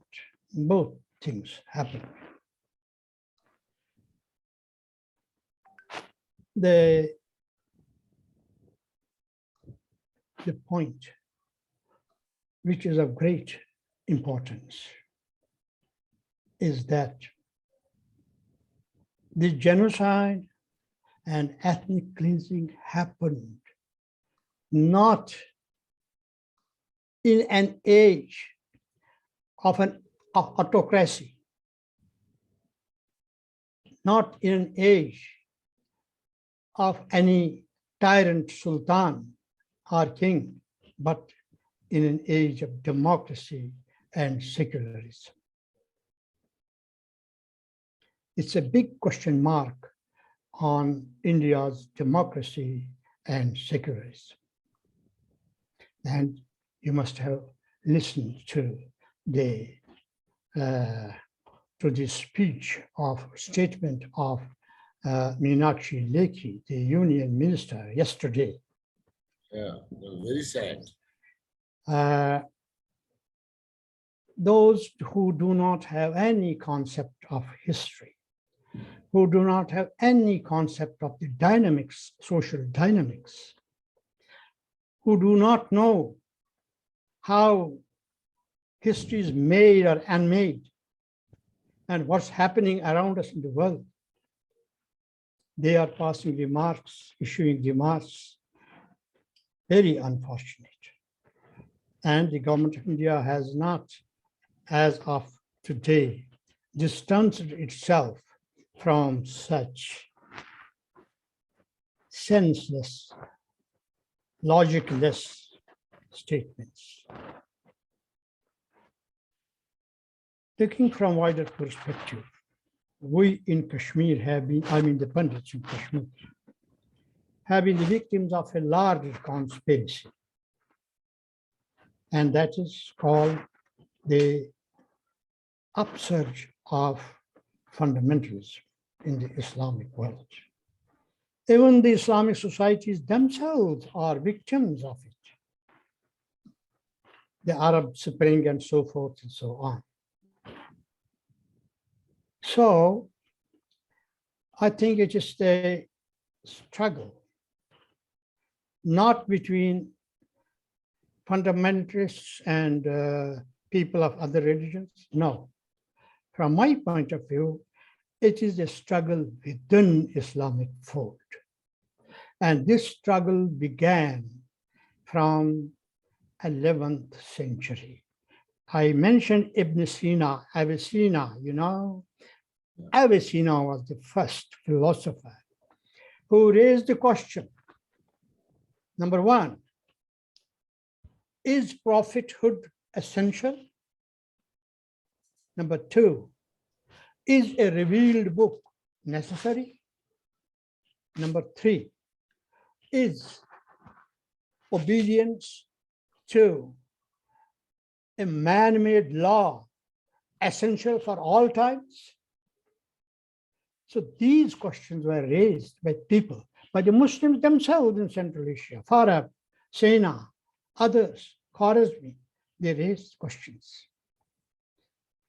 And that struggle between the conservative orthodoxy and the liberals continues right from 11th century down to present day. Today, it has reappeared in a different avatar. Today, they are lethal arms, and then the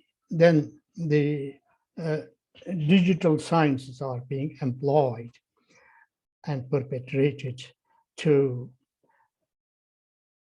give impetus to conservatism, to radicalism, and it's a war.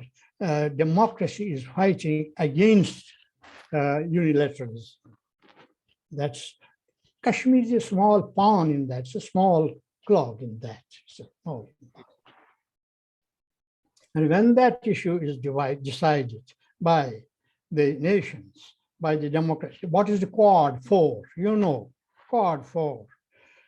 That is the democratic world. Japan is a democracy, Australia democracy, India democracy, and United States democracy. The democratic world is now pitted against the unilateral world, China, Iran, Pakistan, and perhaps Turkey. Now look at the ideological composition of these two groups. That gives you an idea where we stand today.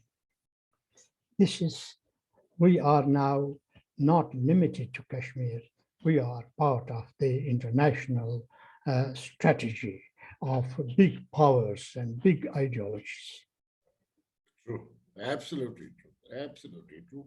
Pandita Sahab, I'm coming to another aspect. While you are mentioning, I said Global Kashmiri Pandit Diaspora, and we will need your support, guidance regularly, continuously with Surinder Kaul, one of the chief volunteer staying in Houston, and there are many people around the world, Utpal Kaul in India, and we also know that you, after the 1990 exodus, you took the cause of the community, not only at nation level, but at the United Nations Human Rights Commission Council in Geneva, where you made numerous interventions on the issue of Kashmiri displaced persons. And after that, now 370 is gone, 35 is gone. And I saw even just few days back, President of India going to Kashmir and delivering a lecture. And I saw your review on that lecture. And I was amazed. And I did write to you immediately. I just saw your review. What do you feel now is, how do you see the Indian government taking it up?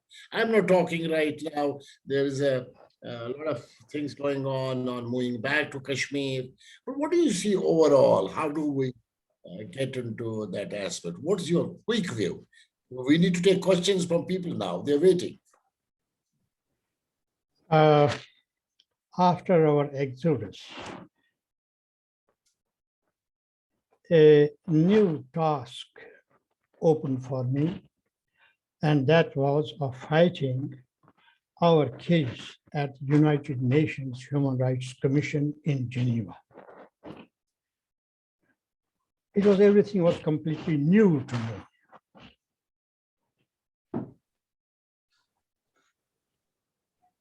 How I managed to go to Geneva. My first, actually, it was Padma Kashmir who gave me exposure. My first exposure in 1991, I went to the United States.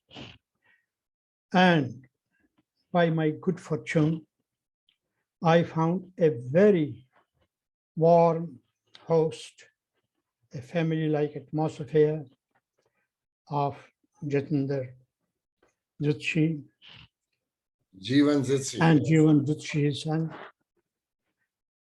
They treated me as a member of the family who had come on a mission and provided me all sort of comfort I needed. Introduced me to people, organized seminars, meetings, etc. And then after that, I started going to Geneva because this was a place where human rights issues were discussed. My first visit in Geneva was in 1992, summer.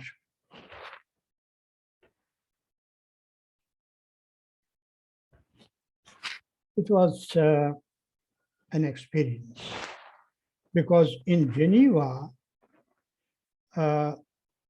you cannot just go in and speak from, go to the platform and request anybody and speak. No. You have to enlist your name with an NGO which has the Economic and Social Council's acceptance, registration. We call it ECOSOC registration. So those NGOs in Geneva who had ECOSOC registration, none of them was ready to give me platform. I requested many Europeans, many. They didn't give me. Finally, great persuasion, we say, where there's a will, there's a way. I was not a man to surrender. So I happened to contact an African NGO. His name was Samura. He was from Ghana. He asked me, what do you want to speak in your intervention about? I said, I'm a member of a community. 4 lakh people have been thrown out. They are now refugees in their own country. That's the case we want to bring before the Human Rights Commission in Geneva. He put his hand on my shoulder and said, my friend, I come from an African country. We have 40 lakh people as displaced persons in their home, in their country. Will you not speak about us? I found an opening. I said, I will first speak about you and next about me. So I got the ticket, I got registration, and I gave my first speech in the Geneva, in the first intervention in Geneva Human Rights Commission, where there are 53 members of the world body and about 3,000, 2,000, 3,000 delegates from different parts of the world, all countries of the world. This was the beginning. And then, understanding the whole situation, I became so popular that Samora told me, we will provide you tickets to and fro from India twice a year with board and lodging arrangement here in my room, and you will continue to work with us as long as you want to come. For 15 years, from 1992 to 2006, I continued visiting Geneva, delivering interventions, 2, 3, 4 interventions, then attending the side issues, taking up cudgels with the Pakistanis, with the Kashmiri Muslims whom Pakistan was defending, fighting with them, arguing with them, discussing with them, eating with them, and even going to movies with them, so forth and so on. So in this way, I can say that after 15 years of long struggle in Geneva, I can claim that we made at least 3 little achievements. Many of my friends ask me, what did you get out of your so many visits to Geneva? Thinking that as if I was going to get some order, big order from Geneva for our community. United Nations is not an organization which makes decisions or which orders certain action. It's an advisory committee, that's all. 3 things which I mentioned. Number 1, to some extent, we succeeded in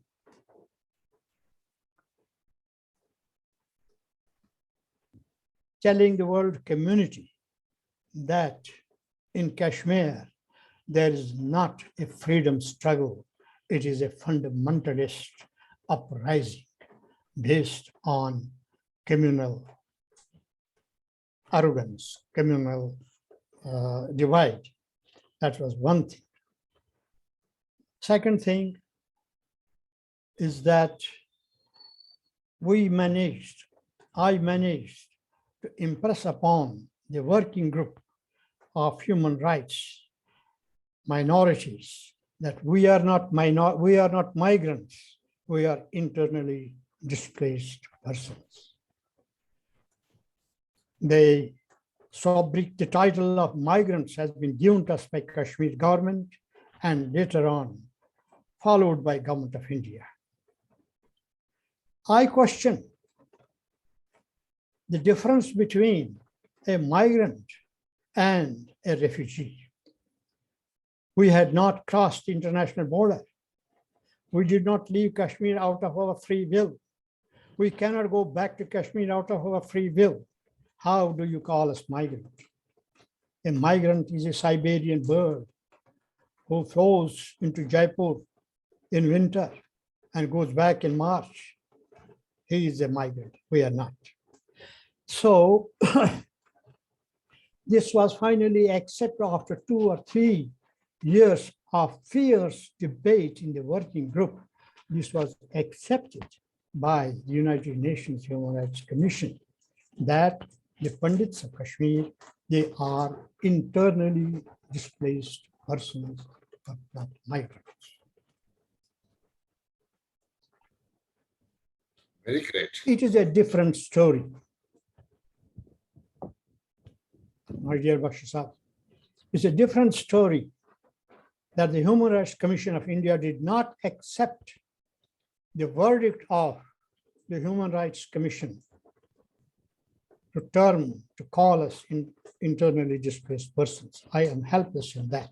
They didn't accept us. And they didn't accept our genocide as such. They said akin to genocide. And the second thing, and the third thing which we achieved, which very few people know, is that I raised the issue, what is our status? How would you define our status as a minority? Because, number 1, now mind this, the Constitution of J&K does not recognize any community in J&K as a minority community. Number 2, we are Hindus, and the Hindus are a majority community in India, according to the Indian Constitution. And according to the same constitution, Muslims are a minority in India. So a Kashmiri Muslim has the cake as well as eats it.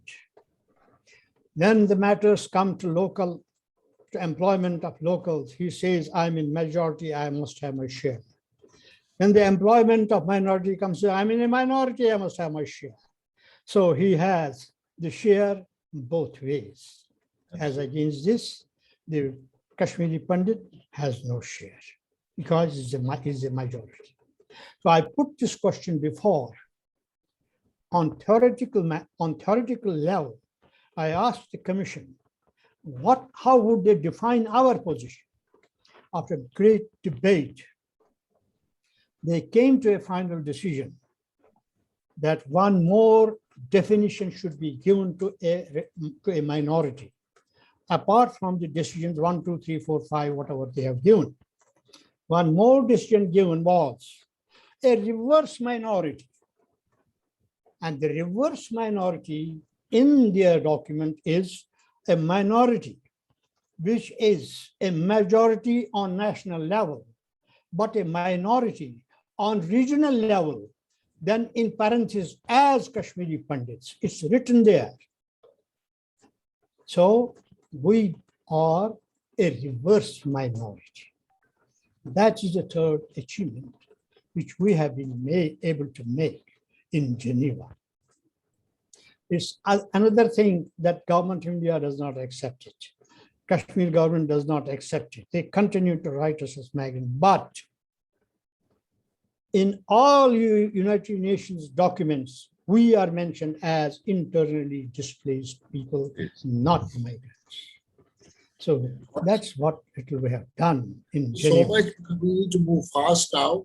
I have to quickly close here because I have a lot of questions coming in. Pandita Sahab, as you know, I am founder of an organization called Global Kashmiri Pandit Business Foundation.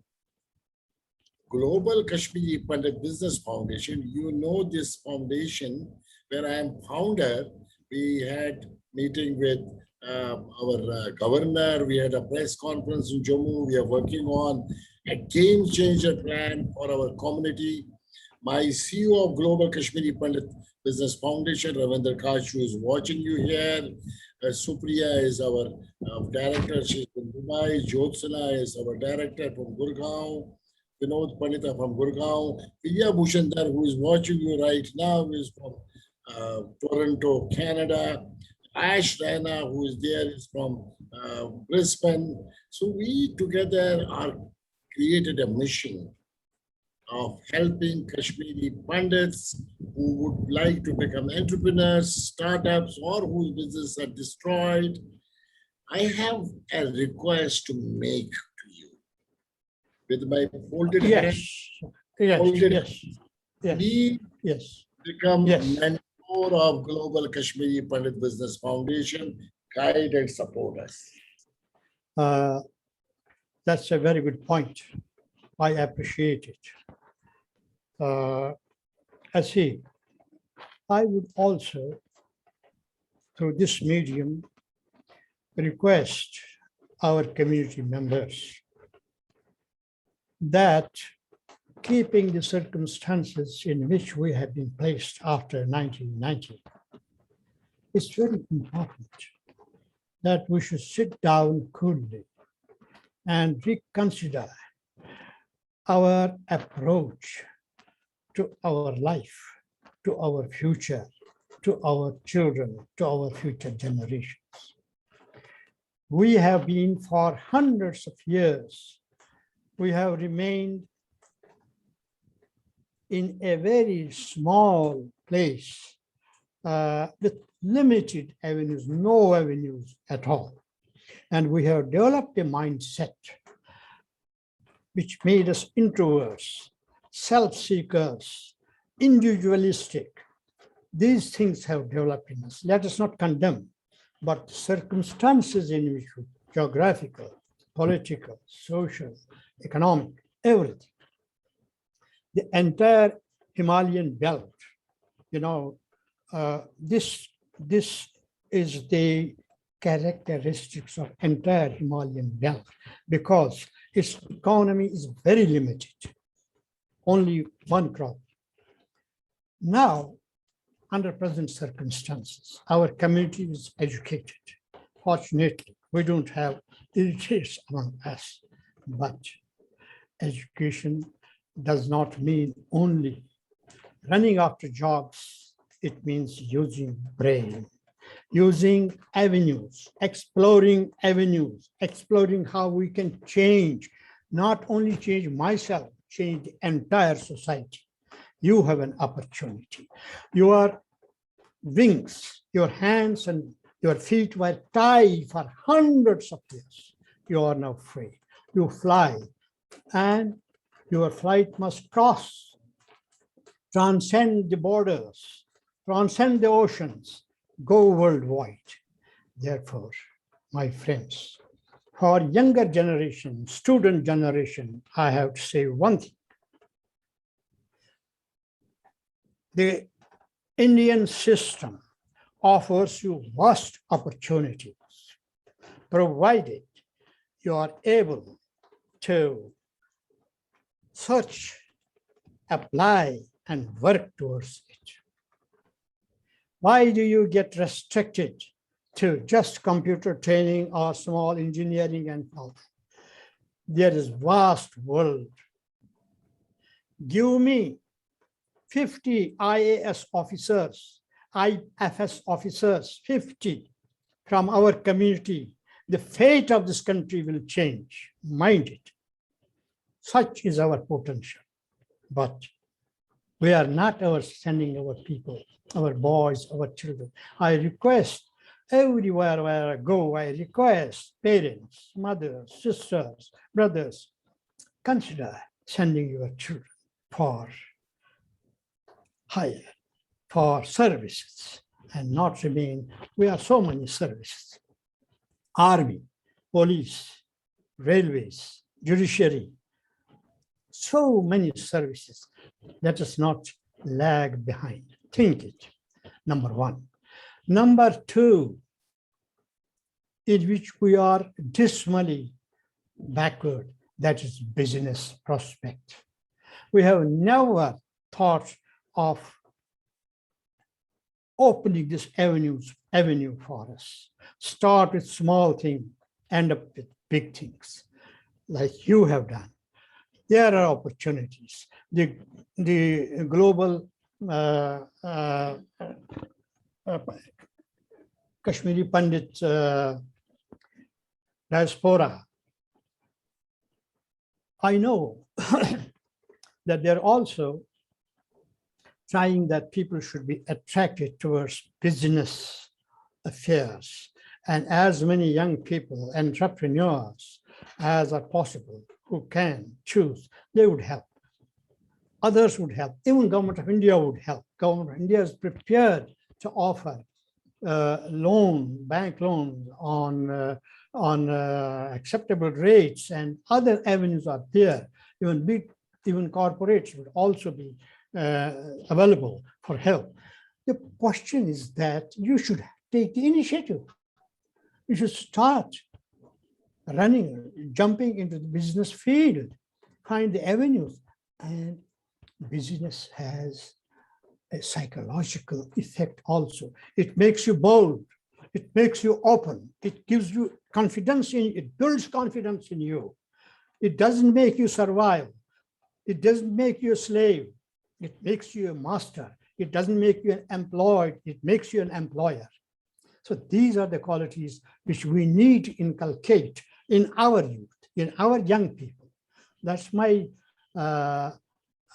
humble request to my community members. And give up fear, forget fear. There's no fear. I went with $1 to Iran. I never feared what will happen to me, and nothing happened to me. I came back with laurels. So this is an example. Hundreds and hundreds of examples are there. Give up fear. Don't talk as a slave. Tagore said that Bengal will be free when I see the Bengali woman walking with eyes straight into the eyes of the man. You look straight, or tell our women folk to look straight into the eyes of the man they accost. Don't behave and don't look and don't talk and don't think like slaves. That's my message. Thank you very much. Oh, I would You are a like, pioneer. You are doing a great job. Continue it. We appreciate it.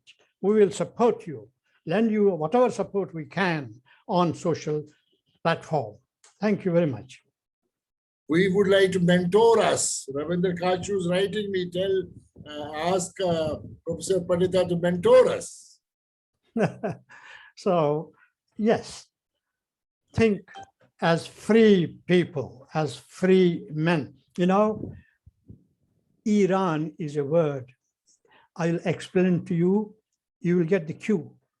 Iran is a composition of air plus an. An is plural, sign of plural.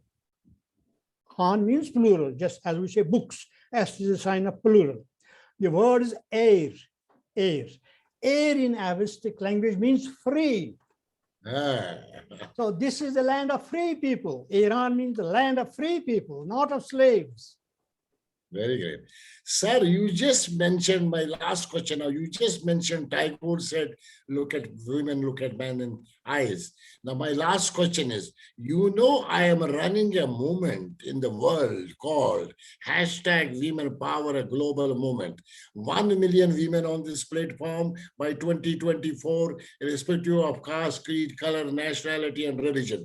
Dr. Kiran Bedi, my mentor, first women power on this particular show around the world. I have 20 chapters today running. Every Saturday, we share the story of excellence from Afghanistan, from Dubai, from Saudi Arabia, from Germany, India, Malaysia, Thailand, Singapore, America, Durban, everywhere.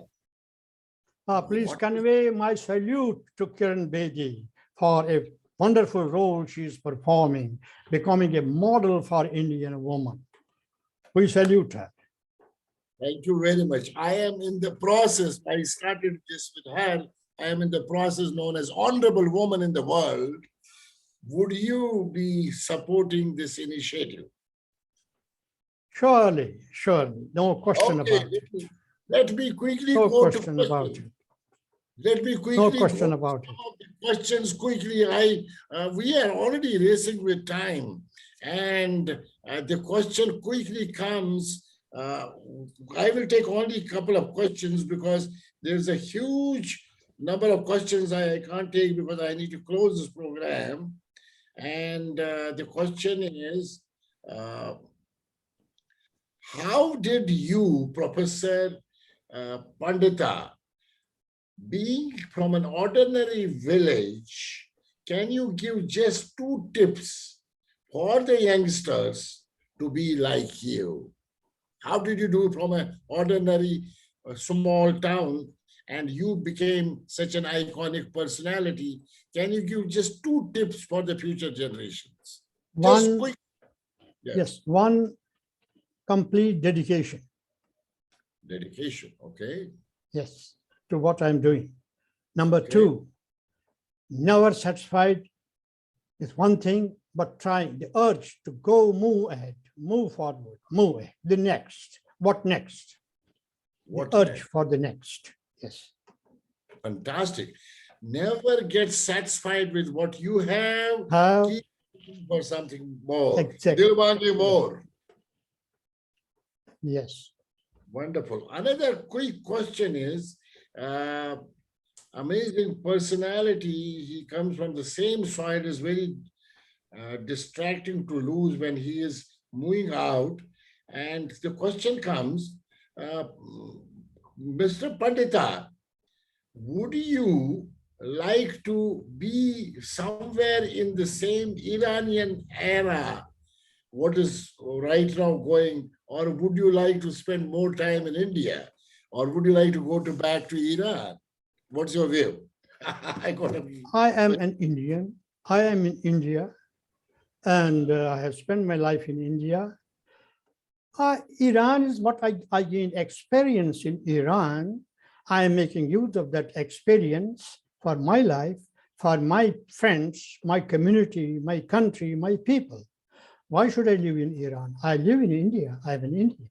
Yeah. Very great. Okay, now I need to quickly close because a lot of questions. Varsha, can we have vote of thanks? Can you get quickly vote of thanks because we can't take more questions. We are already Yes, sir. more than. Can we get, ladies and gentlemen, I'm getting my elder brother, Ashok Bakshi, who just landed this morning from England. He still is in jet lag, but then he is there to propose a vote of thanks. Ashok Bakshi just came from England this morning, and he is again a Bhakt of Padma Shri, Kashira Pandita Sahab. Ashok Bakshi, you can unmute yourself, and as well as you can, we can see you on the screen. And in the meanwhile, Varshaji, can you get in Narula also? Yes, Bakshi sir. Ashok, Namaskar. Varsha, come over and then get in also. Yes, Ajay Ashok Bakshi, please go ahead. Bakshi sahab, Bhai sahab, please go ahead with the vote of Go thanks. ahead. Go ahead. Go Good ahead. evening, Thank respected Padma Shri K.N. Pandita Sahab, my brother D.K. Bakshi, and all the attendees of the various powerful program. On behalf of Global Talent Company, it is indeed my honor to propose vote of thanks to someone whom our family, entire KP community, Indians, and globally from various countries admire. The most respected Pandita Sahab, the jewel of India, I can say. Most Pandita Sahab, excuse me, please. The talk was indeed great, and we understood a really powerful journey of excellence of Pandita Sahab. We Thank Bakshi you. family have been close to him, especially our respected father, late Shri D.N. Bakshi, as both of them studied together in one room while matriculation. I am sure the audience must have also picked up strong thoughts of our respected Pandita Sahab. Pandita Sahab, thank you so much for your time, and we all bow our heads before you. Thank you and warm wishes for your good health. Namaskar. Thank you, Ashok ji. Thank you very much for your warm words. God bless you. And it's all because of you and your brother that we have been able to meet and talk to a wider section of humanity on so many things. Thank you very much. And I'm getting now in Narula, our global talent director from Bangkok. He is a Thai Sikh born in Thailand and 5 generations in Thailand. ये अभी हमारी company के director हैं Bangkok में जो मेरा headquarter है and he is a Thai nationality but दिल हिंदुस्तानी है and आचार निरोला सवादिखाप आचार ने सवादिखाप ने खाप. Oh, I think we lost him. He just came on the line, we lost him. So in Narula is our director at Global Talent. He is again a leadership coach like me. He does a lot of work internationally on the leadership. And Achan in, are you there? Savadi Kap, Achan in Nakap? Achan Nakap? Oh, we lost him completely, I think. Anyhow, I think we lost him. Yes. He is a great man. He wanted to be there because he's always there. Yes, we lost him. Anyhow, ladies and gentlemen, oh, he's there. Yes, Achanin. Quick one, Achanin. Achan? Yeah. Yes, unmute yourself, unmute. Unmute. Yes. Can you hear me, sir? Very good. Thank you. Namaskar, Dr. G, Dr. Bakshi. And before I even go on, let me touch the feet of Pandita Ji. He is such a great guru, seriously. And we need all the blessings from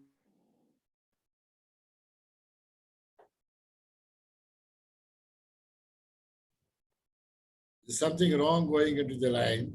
Something. Yes. Yeah. Anyhow, I think we need to close it. Ladies and gentlemen, Thank around you. the world. Oh, you're speaking. Yes, in. Yes, in. Go ahead. In, we can't hear you. Very,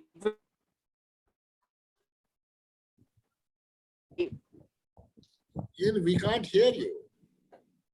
we to thank Some error is there. you, sir.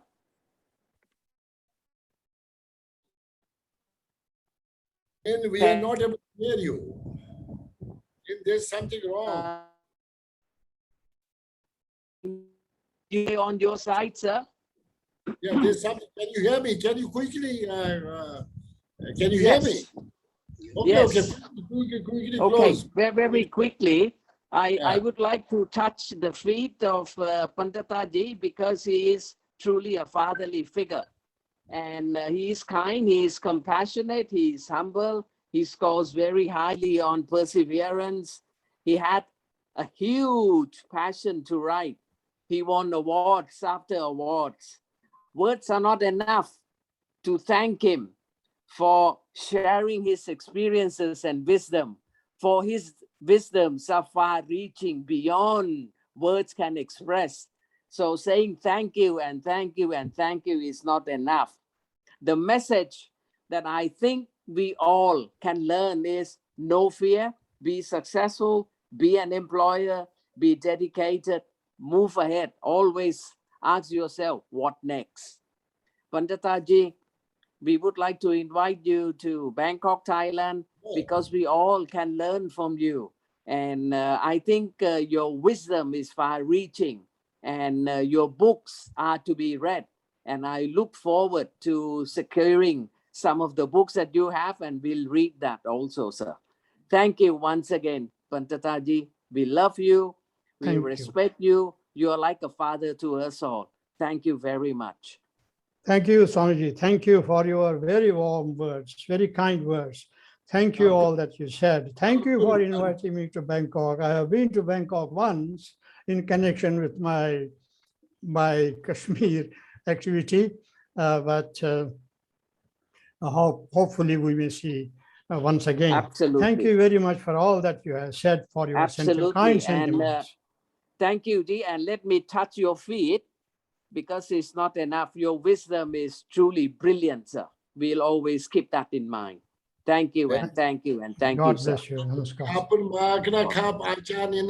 Ladies and gentlemen, closing it now, what a powerful, amazing discussion about the journey of excellence of someone iconic personality, Jewel of India, Padma Shri K. and Pandita Sahab.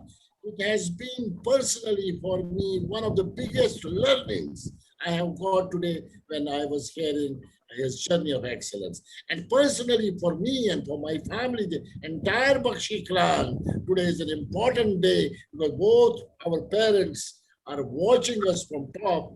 Papaji and Amaji are watching us from the top. That entire Bakshi clan is with someone who is being respected. And I Thank wish you. each and every person who has been on this show for so long and Varshad, this Rose Nosrani is wanting to say something. Give her the opportunity. Okay, sir. And so, please bring her because I want to close, but she's raised her hand. Let her come because she's been one of a very important element between the two nations.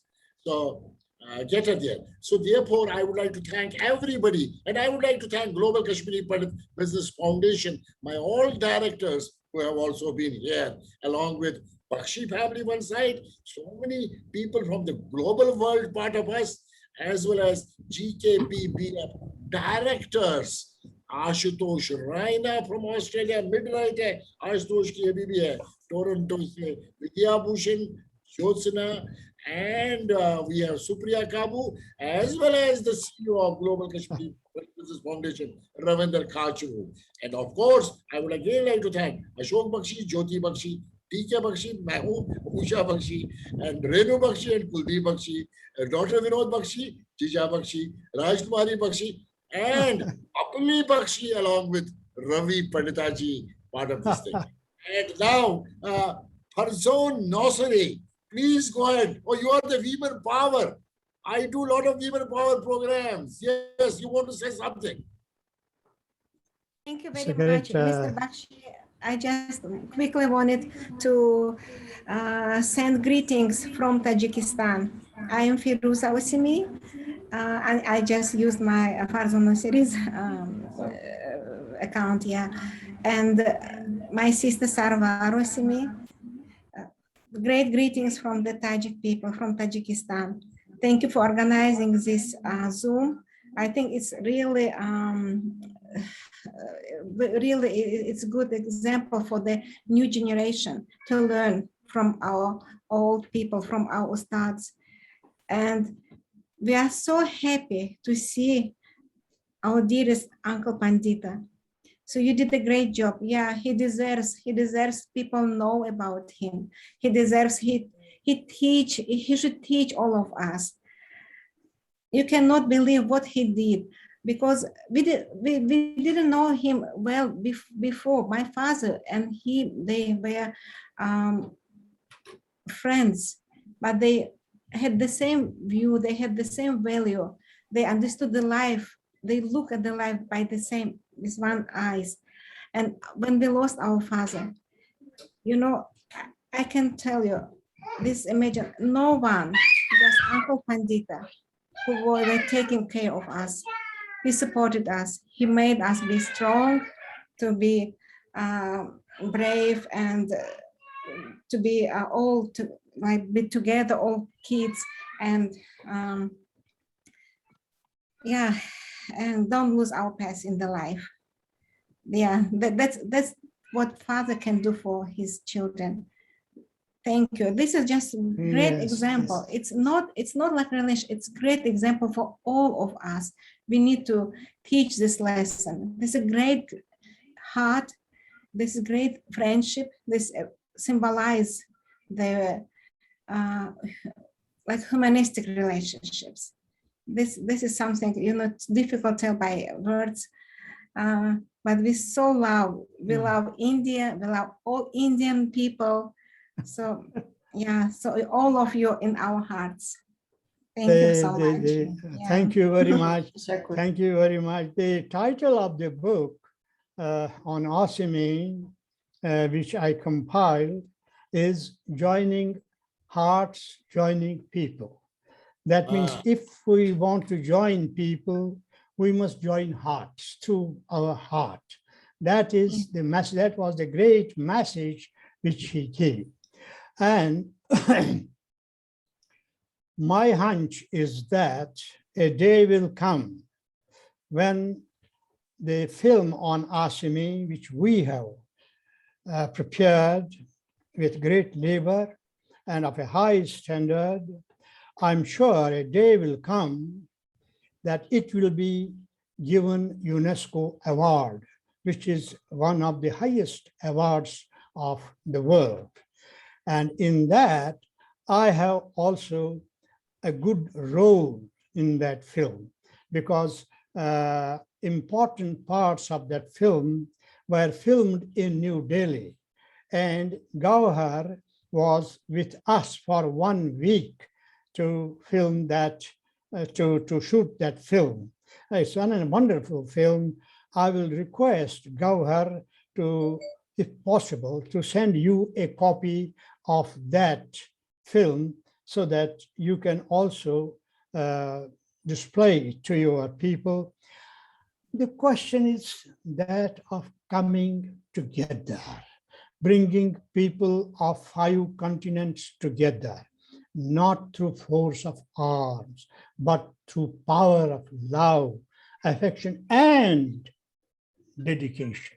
Dedication, surrender and dedication, what we call in Sanskrit tyag. You have to give up your personal selfish aggrandizement, interests, And then alone you can win the people on your side. That's what I did with Tajiks. It's my family. It's my family. It's my people. They're my blood. My blood. Arzon, Thank you so Arzon, much. I Thank you want so to much. meet you. Arzon, Yeah, I and, want to get you. Next American, time, yeah. I'm sorry, yeah, American filmmaker Christopher Schuller, he produced this film, and you can find the link to this film on the site osimi.org. Yeah, I just saw that. osimi.org. Yeah, and you can see Dr. Pandita there. Osimi, Farzon, next time I am in Tajikistan, we will be in touch with you. Varshaji, please be in touch with them, get them on the Women Power Show. We would like to put them on the Women Power Show one day and share your story on Women Power Show. Let's share the coordinates. And now next time I am in Tajikistan, I will certainly be meeting you. We do a lot of leadership and women power programs. And we had in fact one of the programs, but that got postponed because of COVID. So Yes. Yes, in September we had the program, but perhaps because of COVID, we may not be able to go. But there was a program. next year, I think in next 3-4 months. Okay, I can see Jyoti also there. Jyoti, you still have a jet lag. Okay, ladies and gentlemen, I need to close this program. I do not want to close it, but we need to close. Thank you very much, Pandita sir. And I would like to give you a standing ovation. Varsha, whosoever is there, Bhai Sahab, give a standing ovation. Thank you. Thank Pandita you. sahab. Thank you, one and all. Thank you, one and all. Entire Bakshi family, Bakshi clan. Thank you very much, my dears. Thank you. God bless you all. बहुत बहुत धन्यवाद. Good night. Good night. Bye-bye. Good night and bye-bye. Good night. Thank you. Bye. Good night. Mm.